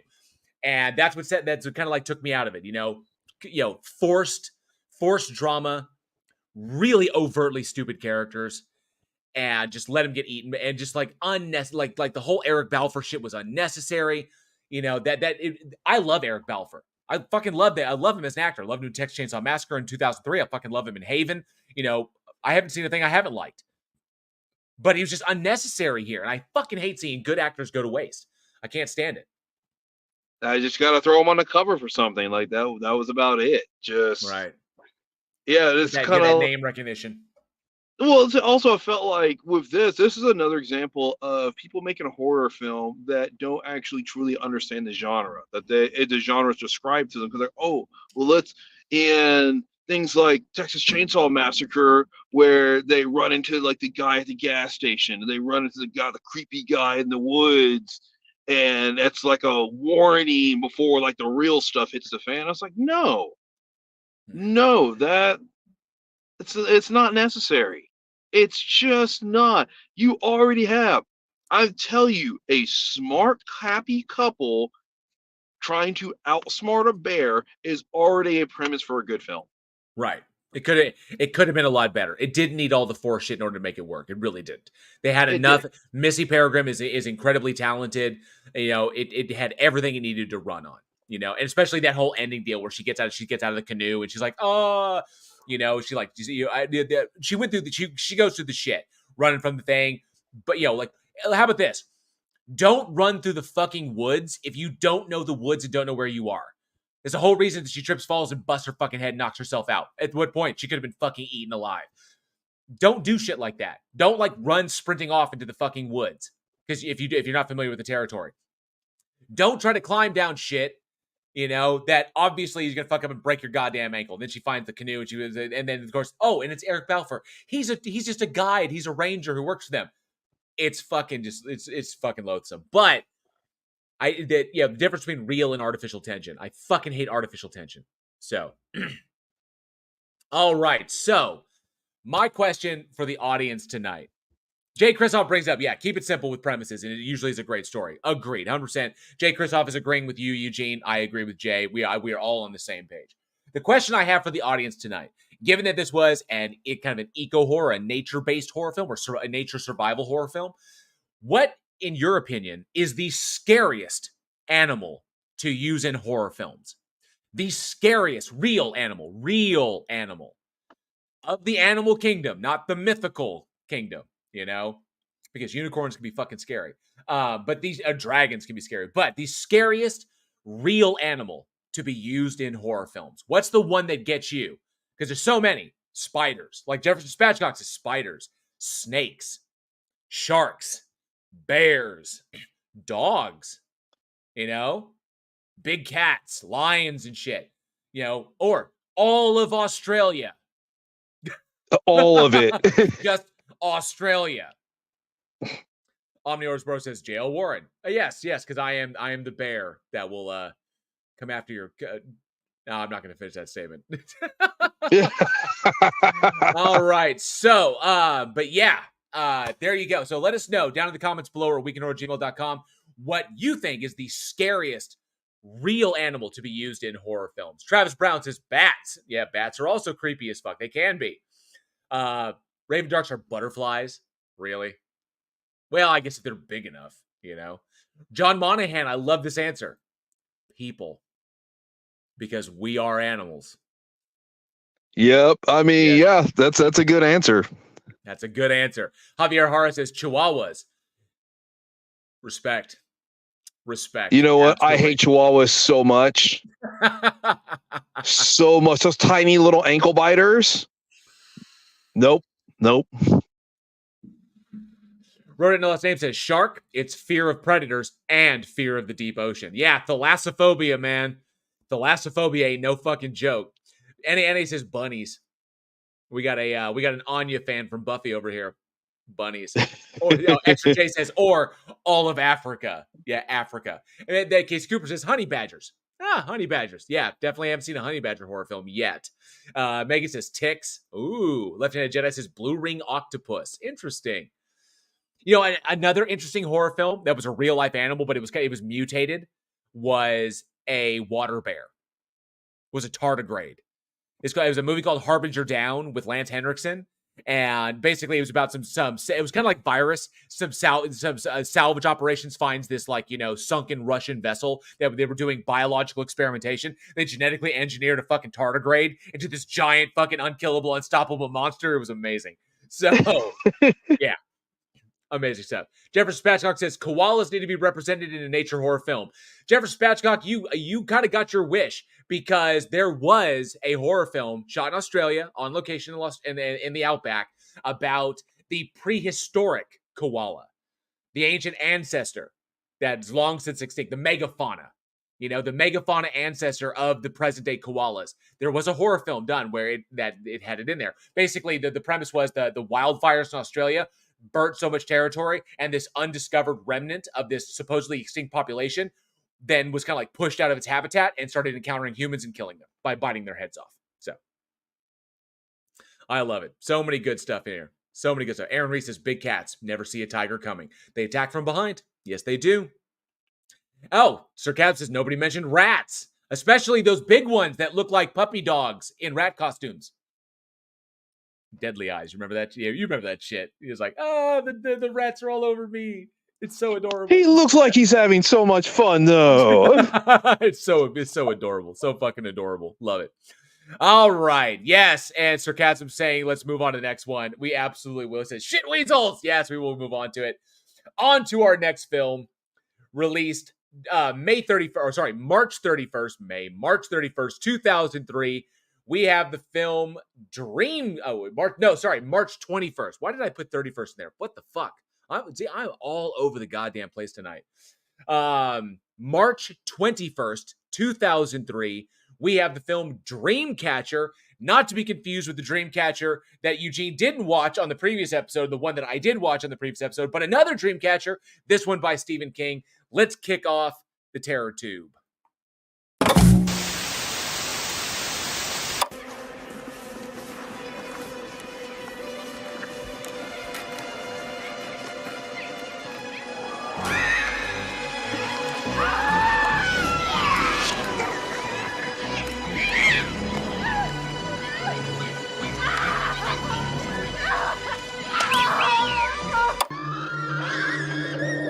Turn off your boost.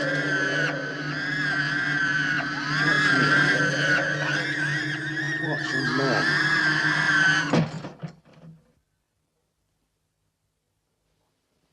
You've got it! Who are you?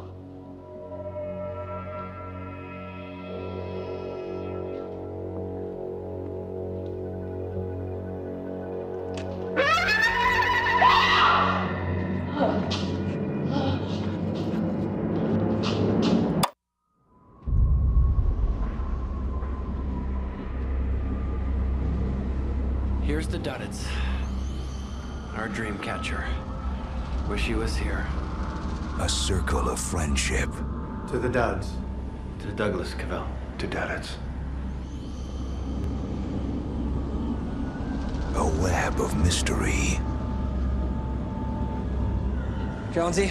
Yeah, Beef? You be careful. Be careful of what?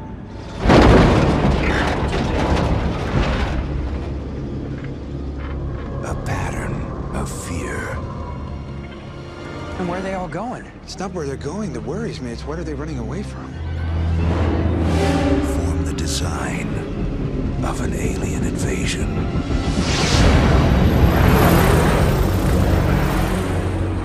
I've quarantined the entire area. Nothing leaves alive. I'll tell you what you should be worried about. A hitchhiker. That's been our greatest fear. Somebody who could pass for one of us. You're not Jonesy. These are Americans. The idea of slaughtering Americans just turns my stomach.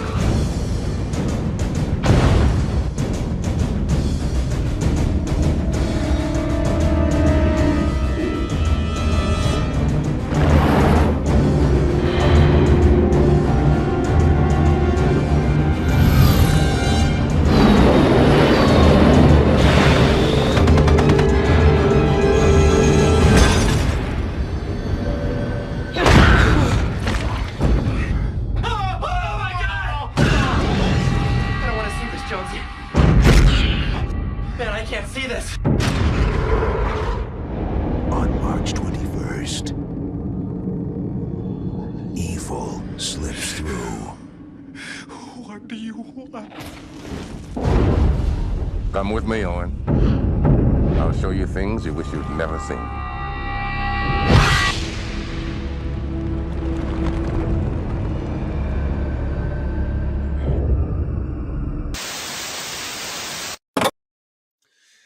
So that was the trailer for Dreamcatcher.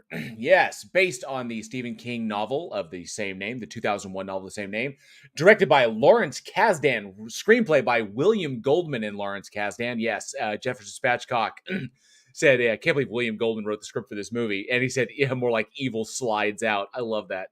That was good. I like that. Starring a huge cast: Morgan Freeman, Thomas Jane, Jason Lee, Damian Lewis, Timothy Olyphant, Tom Sizemore, and Donnie Wahlberg.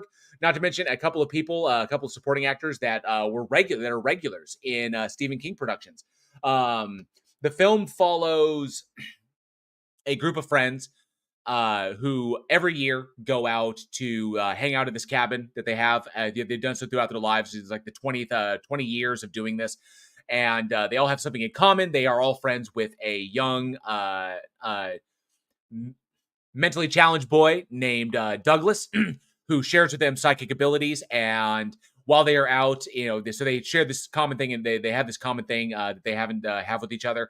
And while they're out hanging out with each other, aliens invade. And of course, the military is involved because apparently there's something that has been going on for a while. And one of the aliens manages to snag one of the friends and try to get him out of the quarantine zone to escape and infect the entire planet. And it becomes a race to try and stop him before the world ends.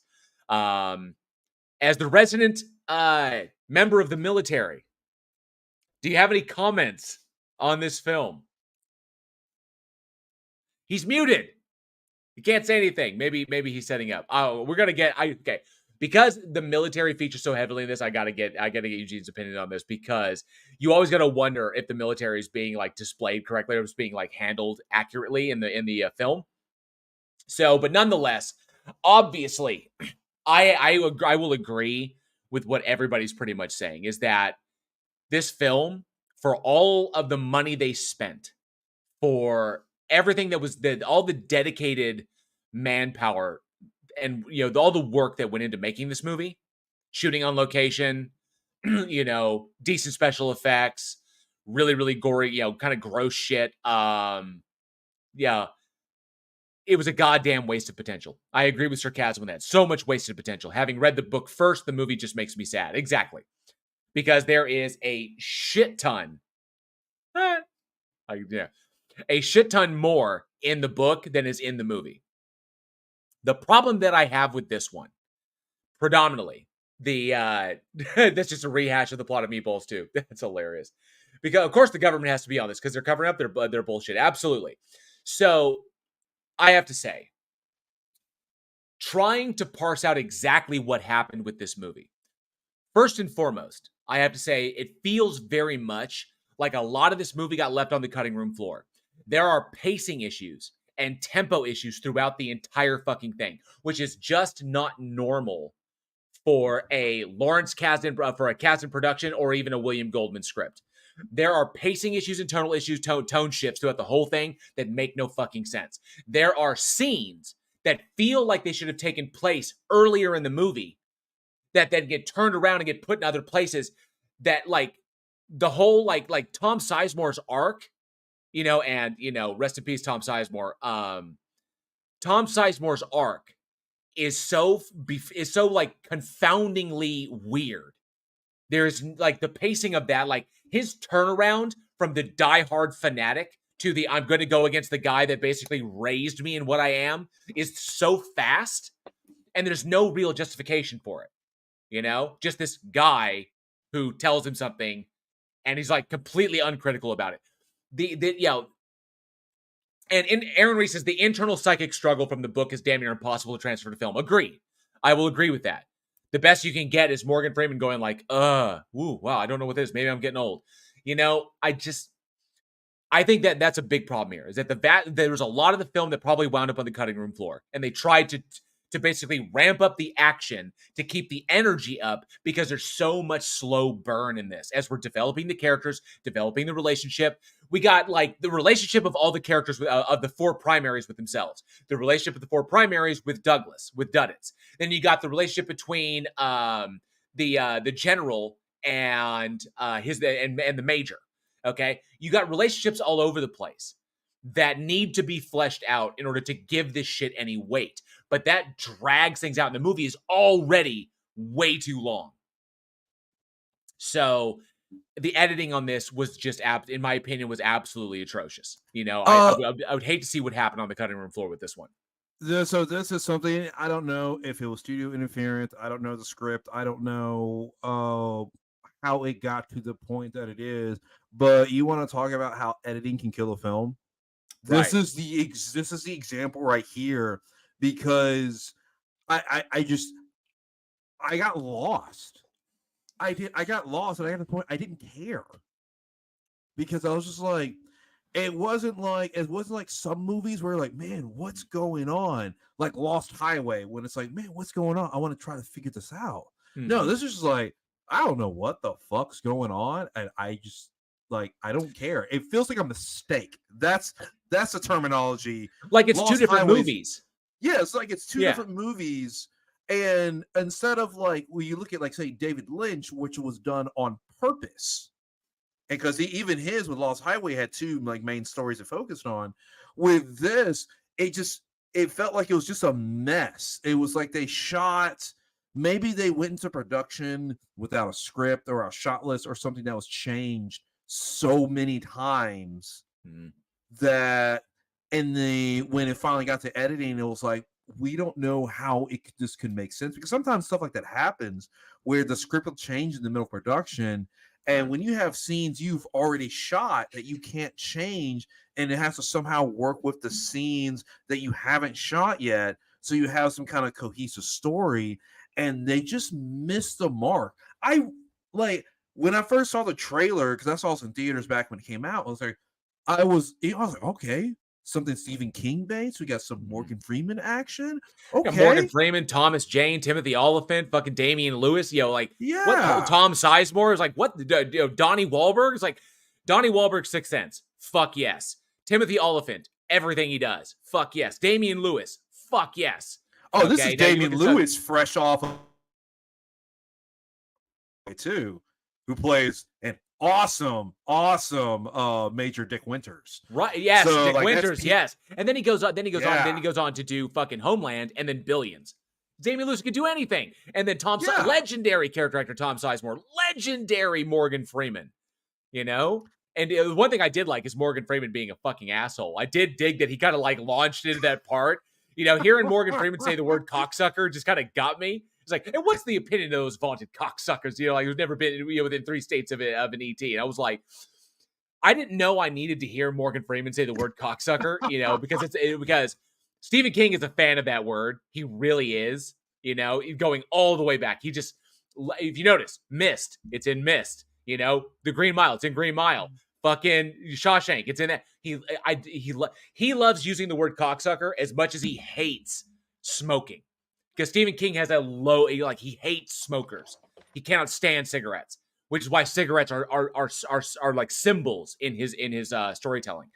So, but yeah, the whole fucking film felt like two goddamn movies are meshed together. But I have nothing to say on that. But I'm curious. Raven Darkstar is here. And hey, B. Blanco, good to see you. Thanks so much for hanging out tonight. Raven Darkstar says, as the other resident military expert, I say the military frack-ups are spot on. And you are the kind of like Week in Horror military expert, the resident Week in Horror military expert. Give us your take on, because this movie, half of this movie is a fucking military movie. Mm-hmm. Half this movie is essentially a war film. The other half is kind of like friendship drama. And they happen to be from a Stephen King town. So it was like Hearts in Atlantis meets Last Bridge over Kauai. And I'm kind of like, let me, so give me your take. Give me your take on the military aspect of this movie. The rules that the general puts down, like the Blue Boy group and shit like that. Just the general, the whole thing. Just give me a taste of it. What are you thinking? So a lot of the BS that goes on. I mean, that's just exactly kind of how the military is. People like to join the military, think you're going to be the next like Solid Snake kind of thing, and you're just not. You're just not at all. And Metal Gear. No, this is, and I always tell people this in terms of my reference with Metal Gear. It's like, oh, people join and go, you're going to be Solid Snake, you're going to be the super badass, and then you're going to be on watch one day in the middle of nowhere, and you're going to hear a sound, and you realize you're not Solid Snake, you're the guard. but honestly, like you're so you're not Metal Gear. You're, whose footprints are these? You're the wink. That's what you are. It's so much what Angel Rivera said, it's hurry up and wait. No one wants to wait on you, but it's okay for you to wait on other people. Philosophy. Right. So when you have the military waiting, the military passing time, the military like basically sitting there with like thumbs up their asses, that's how it is in real life. So they got that one part correct. Other uniform stuff I'm not going to get into, but they got that one part correct. Oh, well, I mean, this is like a black ops operation. Obviously, it's off the books. Nobody's talking about this shit. Very few people know about it. I mean, he's a 2-star, and then the other general that comes in to take over the operation is a 3-star, because apparently Congress has members of like the special group in Congress has a differing opinion on how to handle the shit. He's all about eradication, and whatever. But so I get that there's aspects of that, but it just seemed the whole cultish mentality, and shooting your own people as though that's acceptable. Like he shot his own guy in the hand. It's like, really? You're just going to end that fucker's career because you shoot his fucking thumb off because that's military disability right there. Yeah, exactly. It's like, what the shit, man? It's like, so one of the things when you talk about say something like, "Oh, shooting fellow members of your unit." Today is something that is it just won't happen. Would we say that? Would we say the DoD would frown upon that? The DoD. So the military will leave you to die, hands down. That's something the military will do. Will the military actually? Okay, one person was executed in World War II in the U.S. military, and no one thought it would actually go through because he was drafted and refused to fight, and no one thought like it was actually going to happen. And I forget his name, but so that happened one time, and it was like so demoralizing. Like the firing squad is like, this isn't right. I'm not like so something like that. It's just not going to happen. I'm having reservations about what we're doing here. Extra J says, jail. I've been part of a training cadre at NTC. They use other terms for the higher ups too. Sergeant Major was just called 4-0 or 4-0. Blue Boy was a bit far out there though. So it's like Blue Boy unit, and like he calls them all buckos, and they don't display rank. They don't salute. They don't follow like typical military protocol. They follow Blue Boy protocol, which is the protocol written by Morgan Freeman's character, written by the general. So it's like this. There is in the special forces community, rank is far less important because the community is so much smaller. So when we're talking about like the Green Berets, Navy SEALs, MARSOC of that level, they're the ones that are separate from everything else. First of all, like they can grow long hair, they can grow beards. That's perfectly fine. If you are a regular staff sergeant, you do not go up to a special forces sergeant and tell them what to do. Yes, you outrank them. You not tell them what to do. If you're a staff sergeant, you go to a special forces staff sergeant, and that one tells the sergeant what to do because that one private who's gone through, well, they're not going to be private. Let's say that one corporal that's gone through 2 to 3 years of special forces training, they're going to have more training than you, and they know it. They really do. They know it. And when you deal with people because I've had a chance to deal with like MARSOC just a couple of times, and you just be like, "Oh, excuse me, Staff Sergeant," and they're like, "Listen, you're a grown adult. Just talk to me man to man. I don't care." That's fucking amazing. You totally invoking Eric Bana in Black Hawk Down right there. He's just like, it's just war, man. It's like, listen, just say what you gotta say. Like when the fucking like major walks up to Eric Bana's character, is like, the safety is not engaged with that weapon there, mister, and he's like, this is my safety. And then he like fucking is like bringing a loaded weapon unsafetied into the mess hall. He's like, this is my safety. Yeah, I'm good. It's all good. And so so Black Hawk Down on point, right? Oh yeah, Black Hawk Down. Okay, Black Hawk Down on point. Especially hands down, Black Hawk Down is on point. That was still Ridley Scott when he was on his A game. Especially fucking Rangers dealing with fucking Deltas dealing with Marine Recon, or Marine Force Recon. So all those different like alpha type personalities kind of mingling about one another. Oh, because it's a huge dick swinging contest. It really is, because it's a friendly competition, but they're all going to go, oh, well, who's harder than this? Who's harder than that? Because in your own respective branches, you are the best. Like MARSOC is the best of the Marine Corps. Then obviously like Navy SEALs, best of the Navy, parajumpers are best of the Air Force, so forth and so forth on it. So they're used to being the best. They're used to operating on their own. And so then you kind of put them together. It's like a friendly rivalry.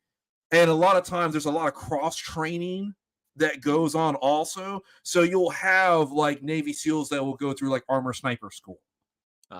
And so this cross training that goes on, and so a lot of them know each other, or they're at least going to know somebody that knows somebody because they've all been to the same places. The community is so small because it's so hard to get into.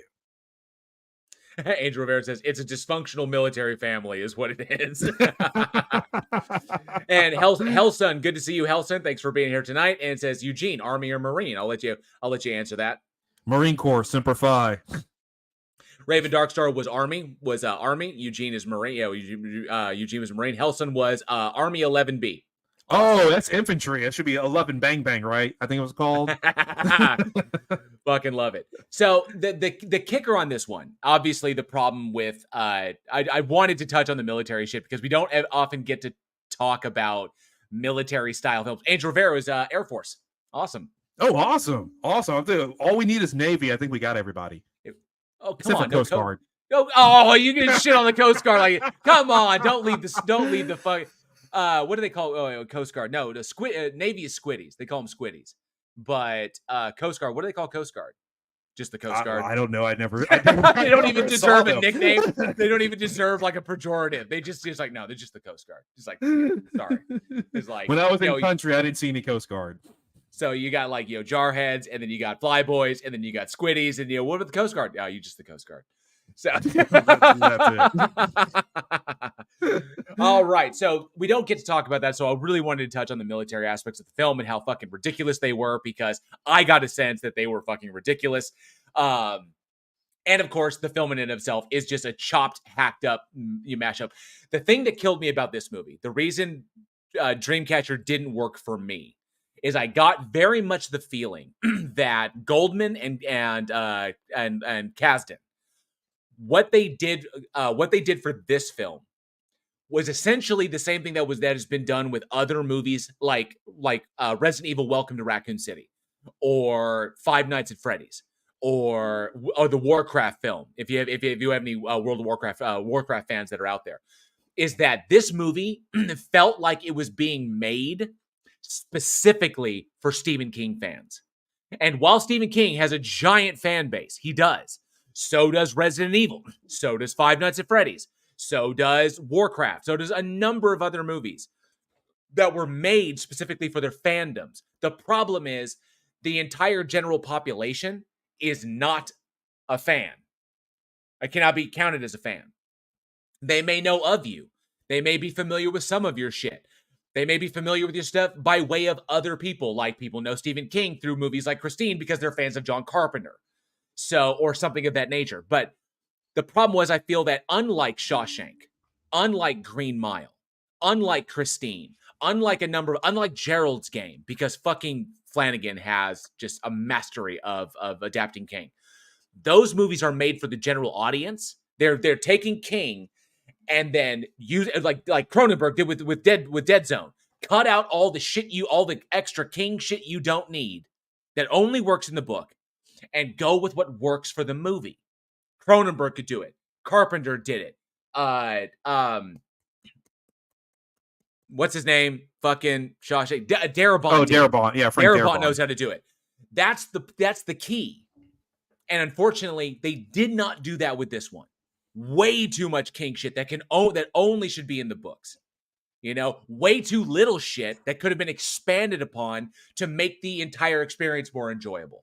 This was a King movie made for King fans that alienated the vast majority of the general audience, which is why this movie did not work. Unless you were a diehard fucking King fan, you're probably not gonna dig Dreamcatcher unless you really dig aliens, coming out of people's butts, which is pretty much it. Shit weasels, Yeah, it's a different medium, and that's the trouble with adapting books or adapting anything across a medium, whether even a movie into a book, a movie into a painting, in any kind of a different medium. It's hard. It's really, really hard to decide what do you take out, what do you leave in, because in a book, an extra page barely costs you anything. Whereas a movie is a whole different thing. Not to mention, books don't have to have page limits. You can write with it is over 1,000 pages. This book, Dreamcatcher, was a massive novel. Not as big, not near. I think close to it, but it was enormous. And that you bring that up, Eugene. Joshua Lee says, do you guys think this movie might have benefited from something like the It treatment, where it was split into 2 films? I would say yes, if this was in a cohesive order or coherent order. Right. I mean, if you could take, maybe it needs to be something like 2 movies. Most recently, Dune that came out. There's no way you can get that book into 1 movie. There's not too much happens, and you have to explain this world that goes into. So as a multi-movie format, it's just so much better because Dune 2 just drops right where Dune 1 left off. All right. We're good. Unless, of course, you're David Lynch and you have the brilliant foresight to cast Sting. So that's how you can get away with that. That's how you get into 1. I will kill you. Yeah, it's one of my favorite sequences ever. I fucking love it. Just like a barely clothed, sweaty Sting with like bright red hair. I was like, fucking yeah, love it. Absolutely do. Angel Rivera says Dreamcatcher is 570 pages long. 570 pages long. Try to condense that into a 90-minute film. Just not smart decisions on this one. I don't know what happened with this. I feel like there was something going on in the background that fucked this film over. And then in desperation, they cobbled together something that would probably appeal to King fans and just did not capture what was meant to be captured. Really not. I mean, the tone and pacing are all over the fucking place. There's some moments in there that I love the performances. I really do. Everybody has a moment to shine. You know, there's moments between Morgan Freeman and Tom Sizemore where they shined. There's moments between the 4 friends where they shine. Moments with Donnie Wahlberg that shine. But they never expound, never allow a chance to any of that to grow. It's like these little moments that you're kind of like, oh, that was a nice moment. Now back to the shit, you know? So nonetheless. But the question I want to ask the audience, I want to ask y'all, given how bad this adaptation was, but was it the worst Stephen King adaptation? What do you think is the worst Stephen King adaptation? Of all of his works, what do you think is the worst? Let us know down in the comments below or weekinhorror@gmail.com. I'd love to get your opinions on that. Let us know. I could love to know what you guys think is the worst Stephen King adaptation. Oh, all right. Man. Yeah, that's a good question. There are some bad ones out there. There are some bad ones. There's some seriously bad ones. All right, we got one more to talk about. Do you want to kick it off, or do you want me to finish it up? Oh, you know what? Go ahead. I forgot to pull it up. Go ahead, kick it off. Not a problem. Okay. Our last film, we are running a little long, but it's all good. We've been running long lately. Whenever it's me and Eugene, because we just get into these things, man. We fucking love it. Absolutely. Megan, don't even. Christine is a goddamn treasure. You see that poster right there? Right there in my office? That movie's a fucking treasure. That whole sequence when like the fat kid is like, you know, walking by himself, and then you hear that, and it's like, what the is that? And then you just see Christine rolling, no headlights, and just pulls up. Is that you, Cunningham? No, it's not Cunningham. It's not. It's not. It is not. So I love that. Not to mention, come on, fiery car trolling behind the bad guy, behind Buddy Repperton, running to. Where are you going to run to, dude? Where are you running? The car is on fire. You're not going to outrun the car. Flames. It's in flames. It's like, where are you going, dude? Are you going somewhere? No, dude. You're done. You're done. You're street pizza. All right. The last film that we have tonight is March 23rd, 2016 is when it released. And we have the slasher film Fender Bender, which is an impressive little movie. But let's check it out. Let's cue up the terror tube. Check out this trailer.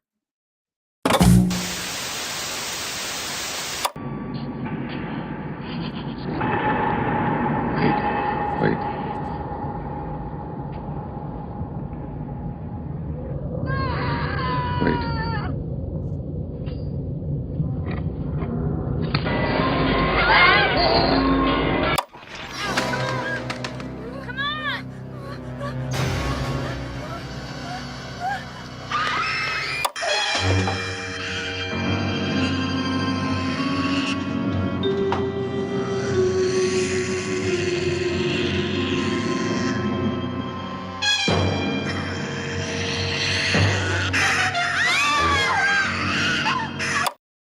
Karen Black is a fucking legend.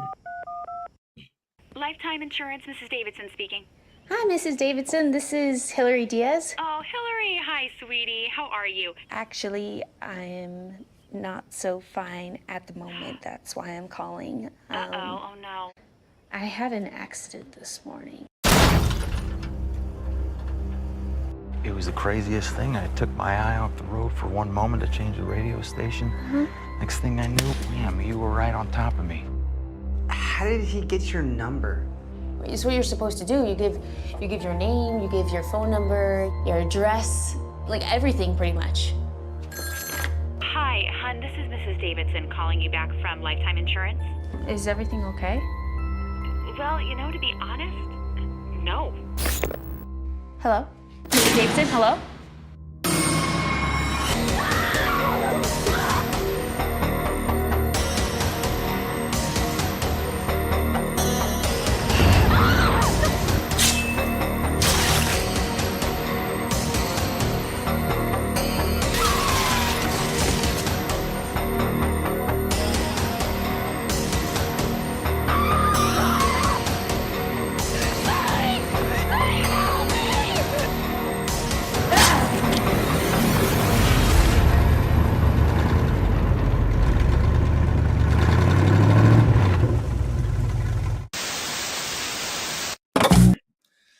All right, that was the trailer for Fender Bender. So, slasher film released 2016, directed and written and directed by Mark Pavia, and starring Mackenzie Vega, sister to Alexa Vega. You remember her from Spy Kids.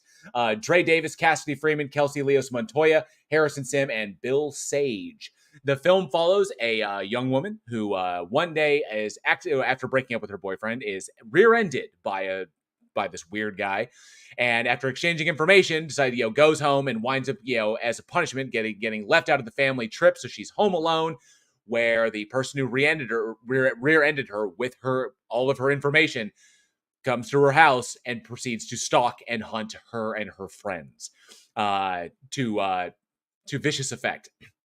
I will have to say this: I was not expecting much from this movie. It's kind of like, oh, Fender Bender. I get the premise. Premise is simple, whatever.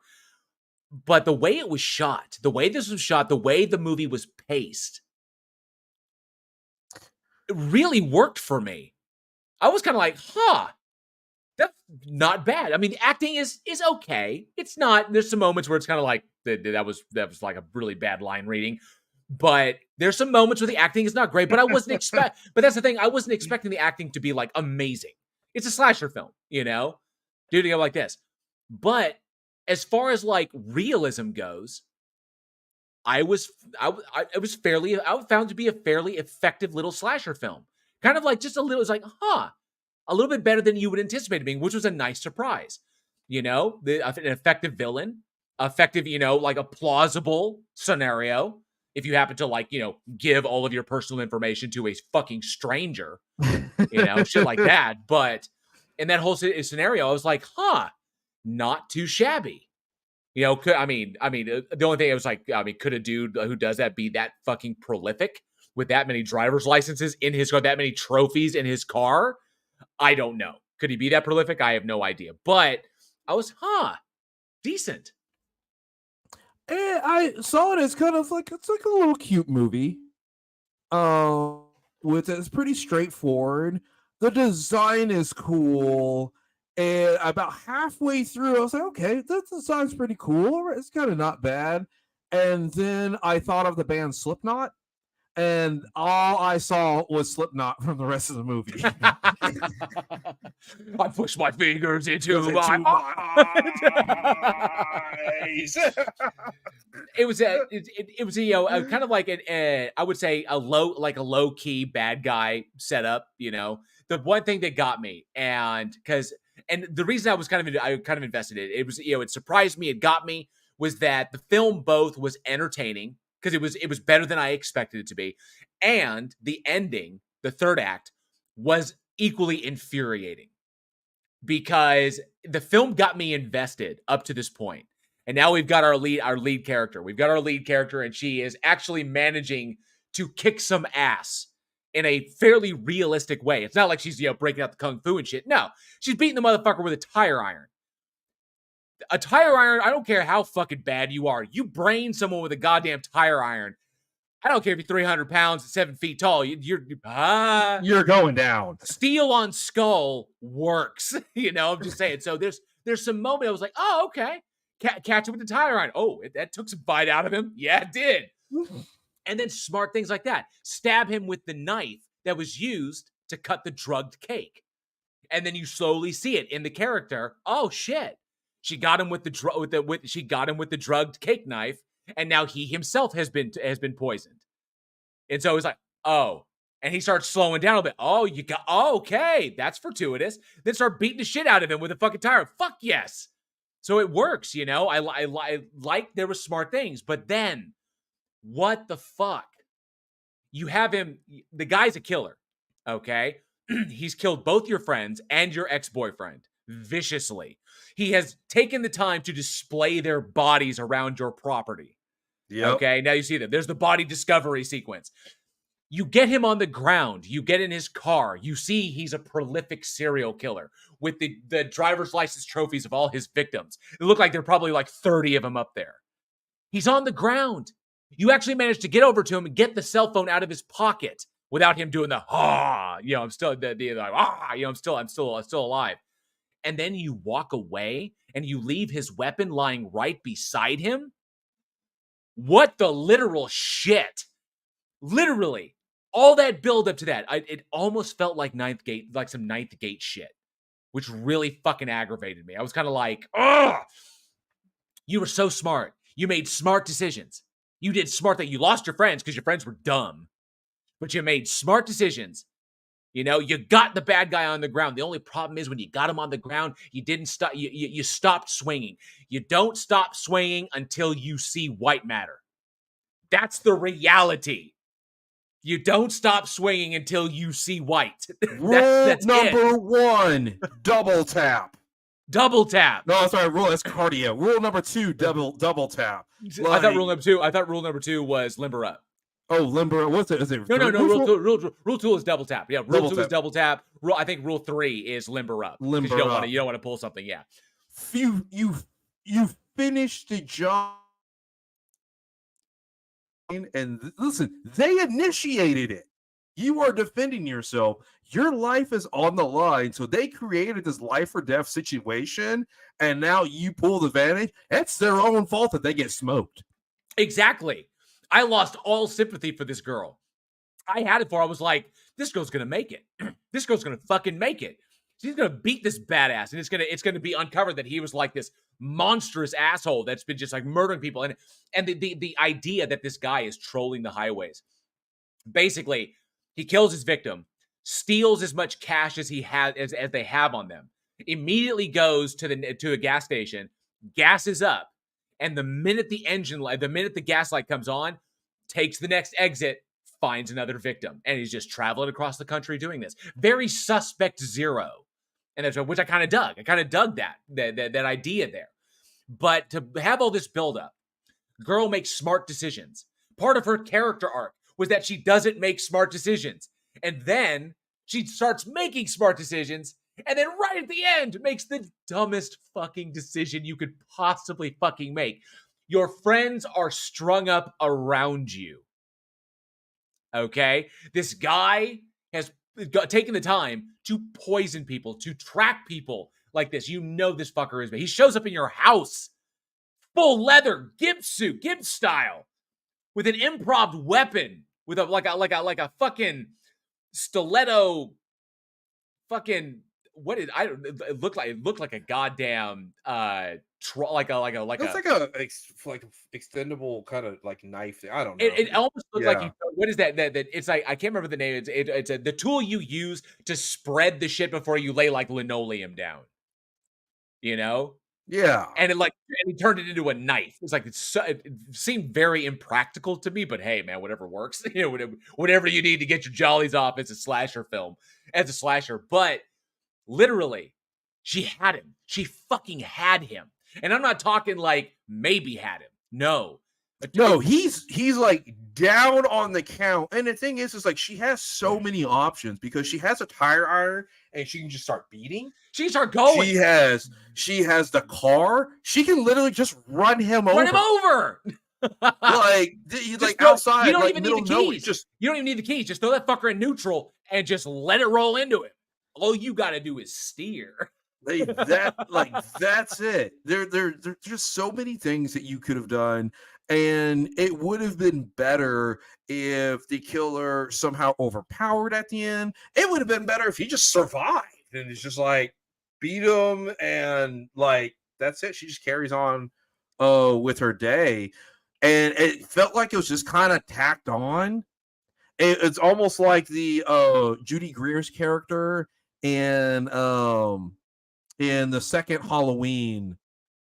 Oh, is that Halloween? Yeah. Halloween Lives. The second. Halloween Ends. Or no, Halloween Kills. Halloween Kills. No, Halloween Kills, where she's like staring at the window, and then Michael pops out and says, "Oh, why would you go in the house? And what the fuck is wrong with you?" It felt stupid and tacked on.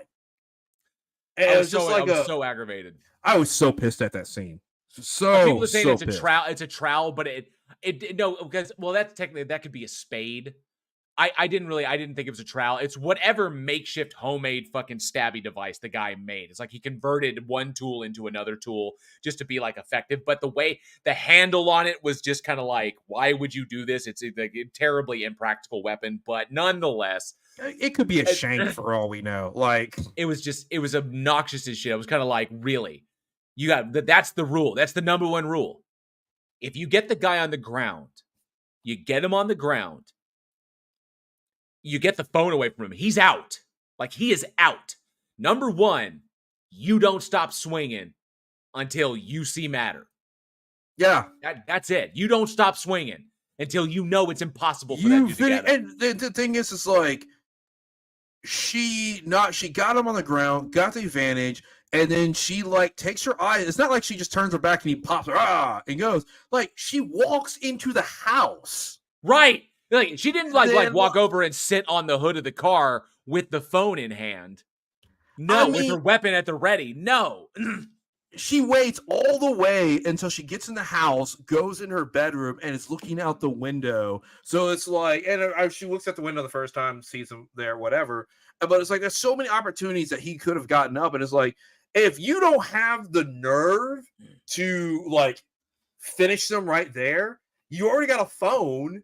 You got a tire iron to protect yourself. Call the police there while you have eyes. He can't surprise you if you're looking at him the entire time. Or how about fucking leave the property? Oh, just leave. Just take the phone, take the tire iron that is your trusty tire iron that has served you well, and fucking haul ass. You got legs, lady. Fucking run. Yeah. Run to the nearest neighbor's place. Use your trusty tire iron to break into their home, screaming bloody murder about killer and dead bodies and shit. I mean, but no, dumbest fucking decision. And Sarkaz is again jail rattling off the reasons I hated myself for liking this movie. I liked it. I did. I enjoyed it. And then, but even then, a movie that will infuriate me with its ending at least is better than a movie that just kind of like gives me what it thinks I want. Or doesn't even care what I want at all. Or is just boring in the end. Or it was all a dream. Or it was all a dream. Yeah, it was like, it's like that. Or you know, they finish the summoning ritual and he walks in the house and then we never see what happens after that. Fuck you, Polanski. So, that being said, yes, let's hide behind the chainsaws. And then the killer's like, oh, now I have to do it out of principle. Shit. My motive doesn't matter anymore. They just need to be removed from the gene pool. Just fucking aggravated. It aggravated the shit out of me. It was like so fucking dumb. And there wasn't a reason for it to be that dumb. You know, that's what they got just me. needed the killer. I don't know if they just wrote themselves in a corner, and it's harder to write smart characters because then it rules out all the stupid stuff. Right. Because if let's say, it's fine that the killer can kill her in the end. Like, we're not upset about that aspect of it. It's the manner of which it was executed. So it could have, if there was a way that he legitimately outsmarted her, then by all means, that's okay. But she got smoked because she was just dumb. And Just when dumb. you have a smart character, the final girl's not supposed to be the blonde bimbo dumb in the beginning of the film. The girl that runs up the stairs is not supposed to be the one that makes it to the end of the film. Exactly. It's not the way it works. And I know whatever trying to say, there's like, if he was trying to subvert horror tropes there, that was the worst subversion ever. It's kind of like, really? So it's like so fucking dumb.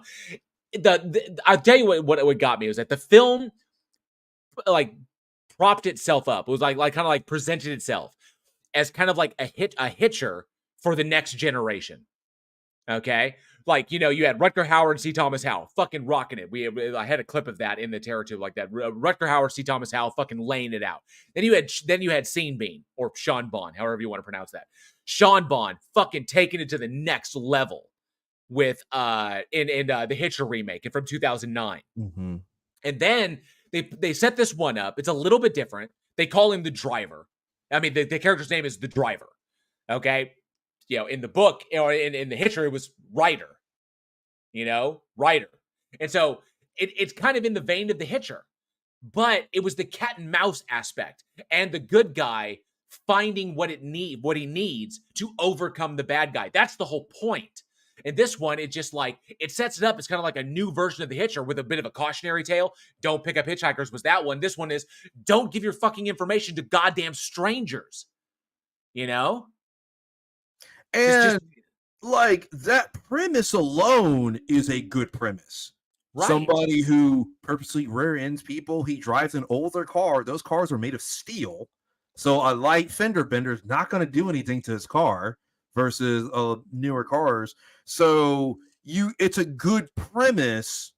And then honestly, I know people that if you were in an accident and the person came up, oh, well, we need to exchange information, they probably would. Like that part, is it dumb? Yes. But is it believable that someone would? Also, yes. Oh, yeah. So I can buy into that. And then that's an easy way for him to get his information. He does what he does. So you have an interesting premise with this killer. Honestly, I think if they redid the ending, maybe if they had one beat lister in here with a little bit of a marketing campaign, because I never heard of this film until the podcast, a little bit of marketing campaign, they could have legitimately had something. Right. So like something. I'm not saying the best movie that came out that year or the best horror movie that came out that year, but they could have had a little something, and at least the design of the killer and the motive of the killer is cool enough where it could have maybe done like a sequel or franchise, or at least people will talk about it. Oh man, yeah, it just got me. And you know, not all films can do what the Hitcher did. Obviously, C. Thomas Howell wrecking shop on Rutger Hauer. You know, like however that, or Sophia. You know, what's her last name? I can't remember her last name. She was on One Tree Hill. But her kicking ass, and you know Sophia Bush. Sophia Bush, yeah. And then her and Sean Bean. And like he gets out of the car, that final sequence, like he's like, she's got the fucking shotgun, everybody's dead, just like splattered out all over the road. He's down there, he's on the fucking ground. He's like, feels good, doesn't it? She's like, I don't feel fucking anything. Bam! I shot that fucker in the head. I was like, that's how you do that. The fucker tore your boyfriend in half. The dude has killed every living thing that he has come across except for you. You have the shotgun. He's on his knees. You go till you see white matter. And she shot that fucker in the head with a shotgun. Finish him. You didn't listen to Shang Tsung. You did not listen to the guy running the Mortal Kombat tournament. And you did not finish your opponent. And he came back and he finished you. That's the key. And new rule of thumb. If somebody rear ends you, you get out of the car. And then he gets out doing his best fucking David Caruso. Man, I just took my eyes off the road for a second and you were right on top of me. Boy, it starts doing it. Just don't give him shit. Give him your insurance information and then walk the fuck away. Give him just like, this is what you need. I'm out. Peace. Deuce. I mean, we'll just report it. So whatever it may be. So nonetheless, it had such a good setup, and then just the third act just fucking shot itself in the face. So just really kind of a bummer on that one. That languid kind of outro where he's like living in the house and like he was like cleaning up, going through his post-murder ritual. You know, it just such a solid setup, and that little denouement, kind of like we're so decent, but then that third fucking act, man, aggravates me. It's hard. So the question that I, talking about this one and how road trip horror films are like, stuff like this. I'm very curious. I want to ask the audience, what is the best road horror film? Road trip horror film, or driving around horror film? In that essence, what do you think is the best? Let us know down in the comments below or at weekinhorror@gmail.com. Love to hear your opinions on that one. Really interesting stuff. So, because this one could have been, it propped itself up. It was going in a great direction. Man, if she just kept on swinging. Keep on. You just swing away, Jack. Fucking swing away. You finish them. You keep hitting until you keep hitting till the threat is stopped. Until the threat is stopped. Angel Rivera says, Jeepers Creepers. Well, I mean, that's a supernatural entity, but they pretty much ran his shit over till he turned to fucking dust. Like most of him was gone. But, that was a fucking demon. That's a straight demon out of like hell. So it's a different kind of scenario. That's a lot of, I mean, they're on the road trip when the movie starts. And okay. Yeah, Jeepers Creepers, road trip horror. Excellent, yeah. Angel Rivera. Excellent, Angel Rivera. Plus, Trish tried to do that. She tried to fucking just like, run him over. Reverse. Run him over. Reverse. So that's a mixture, because you have Trish, who's like, okay, double tap, run him over the car. But then you have Justin Long, who's like, I think he threw a body down that like hole over there.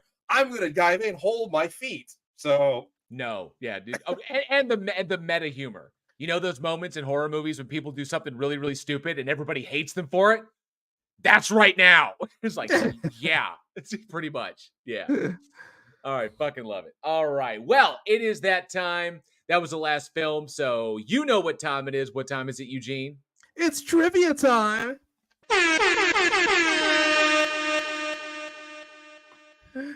I had to fuck with the timing there for Raven. That's all for Raven right there. All right. Tonight's trivia question. If you're the first person in the live chat to get the correct answer to this one, I've got the live chat up right now, then you will win a special item from the Week in Horror store. So, Eugene, let us give their blah, blah, blah, blah, blah, blah. I told you my energy's all over the fucking place tonight. I am up. I'm all over the place. Eugene, give them their trivia question tonight. So the trivia question is, what was the first horror film to feature a killer bear? What was the first horror film to feature a killer bear? The first one to comment below wins an item from the Week in Horror store. See, this might be a little bit of a trick question because there's two. There's one that came out really close to it. So I'm kind of curious what we're going to get. Kind of curious who's let me see. Bam, got it. There you go. Tang Whistle with the first one. Yes, it was Grizzly, 1976. And I see that Left-Handed Jenna got the year in there as well. Yes, it was Grizzly, 1976. Angel got it too. So did Casey Cooper. Yes, it was Grizzly, came out in 1976. My curiosity was because there was another film with a killer bear in it that was released just before Grizzly came out. I believe it was 1972, called Night of the Grizzly. But that wasn't a horror film. That was a Western film because the bear is tertiary to the plot. So, congratulations, Tang. Tang Whistle. Got it. Yes, congratulations. I do believe that is Tang's first Week in Horror Trivia win. I think that's Tang's first. Yeah, look, he said, I did it. Or they said it. I did it. Sorry, so many fails. I'm celebrating. Tang Whistle's first Week in Horror win. Well done, Tang Whistle. Congratulations. On fucking point, Grizzly. Plus, it was a one-word horror film title, so you got it. So yes, Grizzly was the correct answer. And yes, Tang Whistle popped trivia win cherry. Yes, you absolutely did. So make sure that we have your shipping details. You can get this to us at weekinhorror@gmail.com, or you can message me directly on Discord, whichever you like, and we will get that printed out and shipped to you ASAP. So congratulations once again, Tang Whistle, for her first, very first Week in Horror trivia question win. Well done, because those came in quick. So you were fast on the keys tonight. Well done. All right. That, horror fans, is going to conclude this episode of the Week in Horror podcast. We want to thank you all so much for joining us. We truly hope that you enjoyed the show. And if you did, smash that like and subscribe button. Be sure to hit that bell so you never miss a future episode. Join us next week when we look back at Pissed Off Ghosts in the Grave Dancers, the undead mockumentary American Zombie, nubile teens going where they don't fucking belong in Screaming Dead, and the supernatural two-hander horror, The Toll. Be sure to check out Josh Olsen's store at badsamurai.store. He does all the awesome artwork you see splattered all over our merchandise. And for more from Week in Horror, check out all the bloody links down in the description.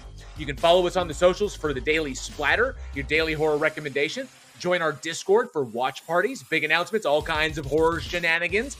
And support the show through channel memberships here by joining the Army of the Dead, super chats like NANA did, PayPal, or even through our Patreon for as little as $1 a month. Remember, you patrons help us to do all the stuff that we're doing behind the scenes. We could not do it without your constant support. So we love you for it. Thank you so much. And if you're not joining us, what are you waiting for? Bring it. As always, a huge, giant thank you to every single one of you for being the greatest audience a horror film podcast could possibly have. We love you all so very, very much. I am JL. And I'm Eugene. We will see you all next week. And as always, stay scared.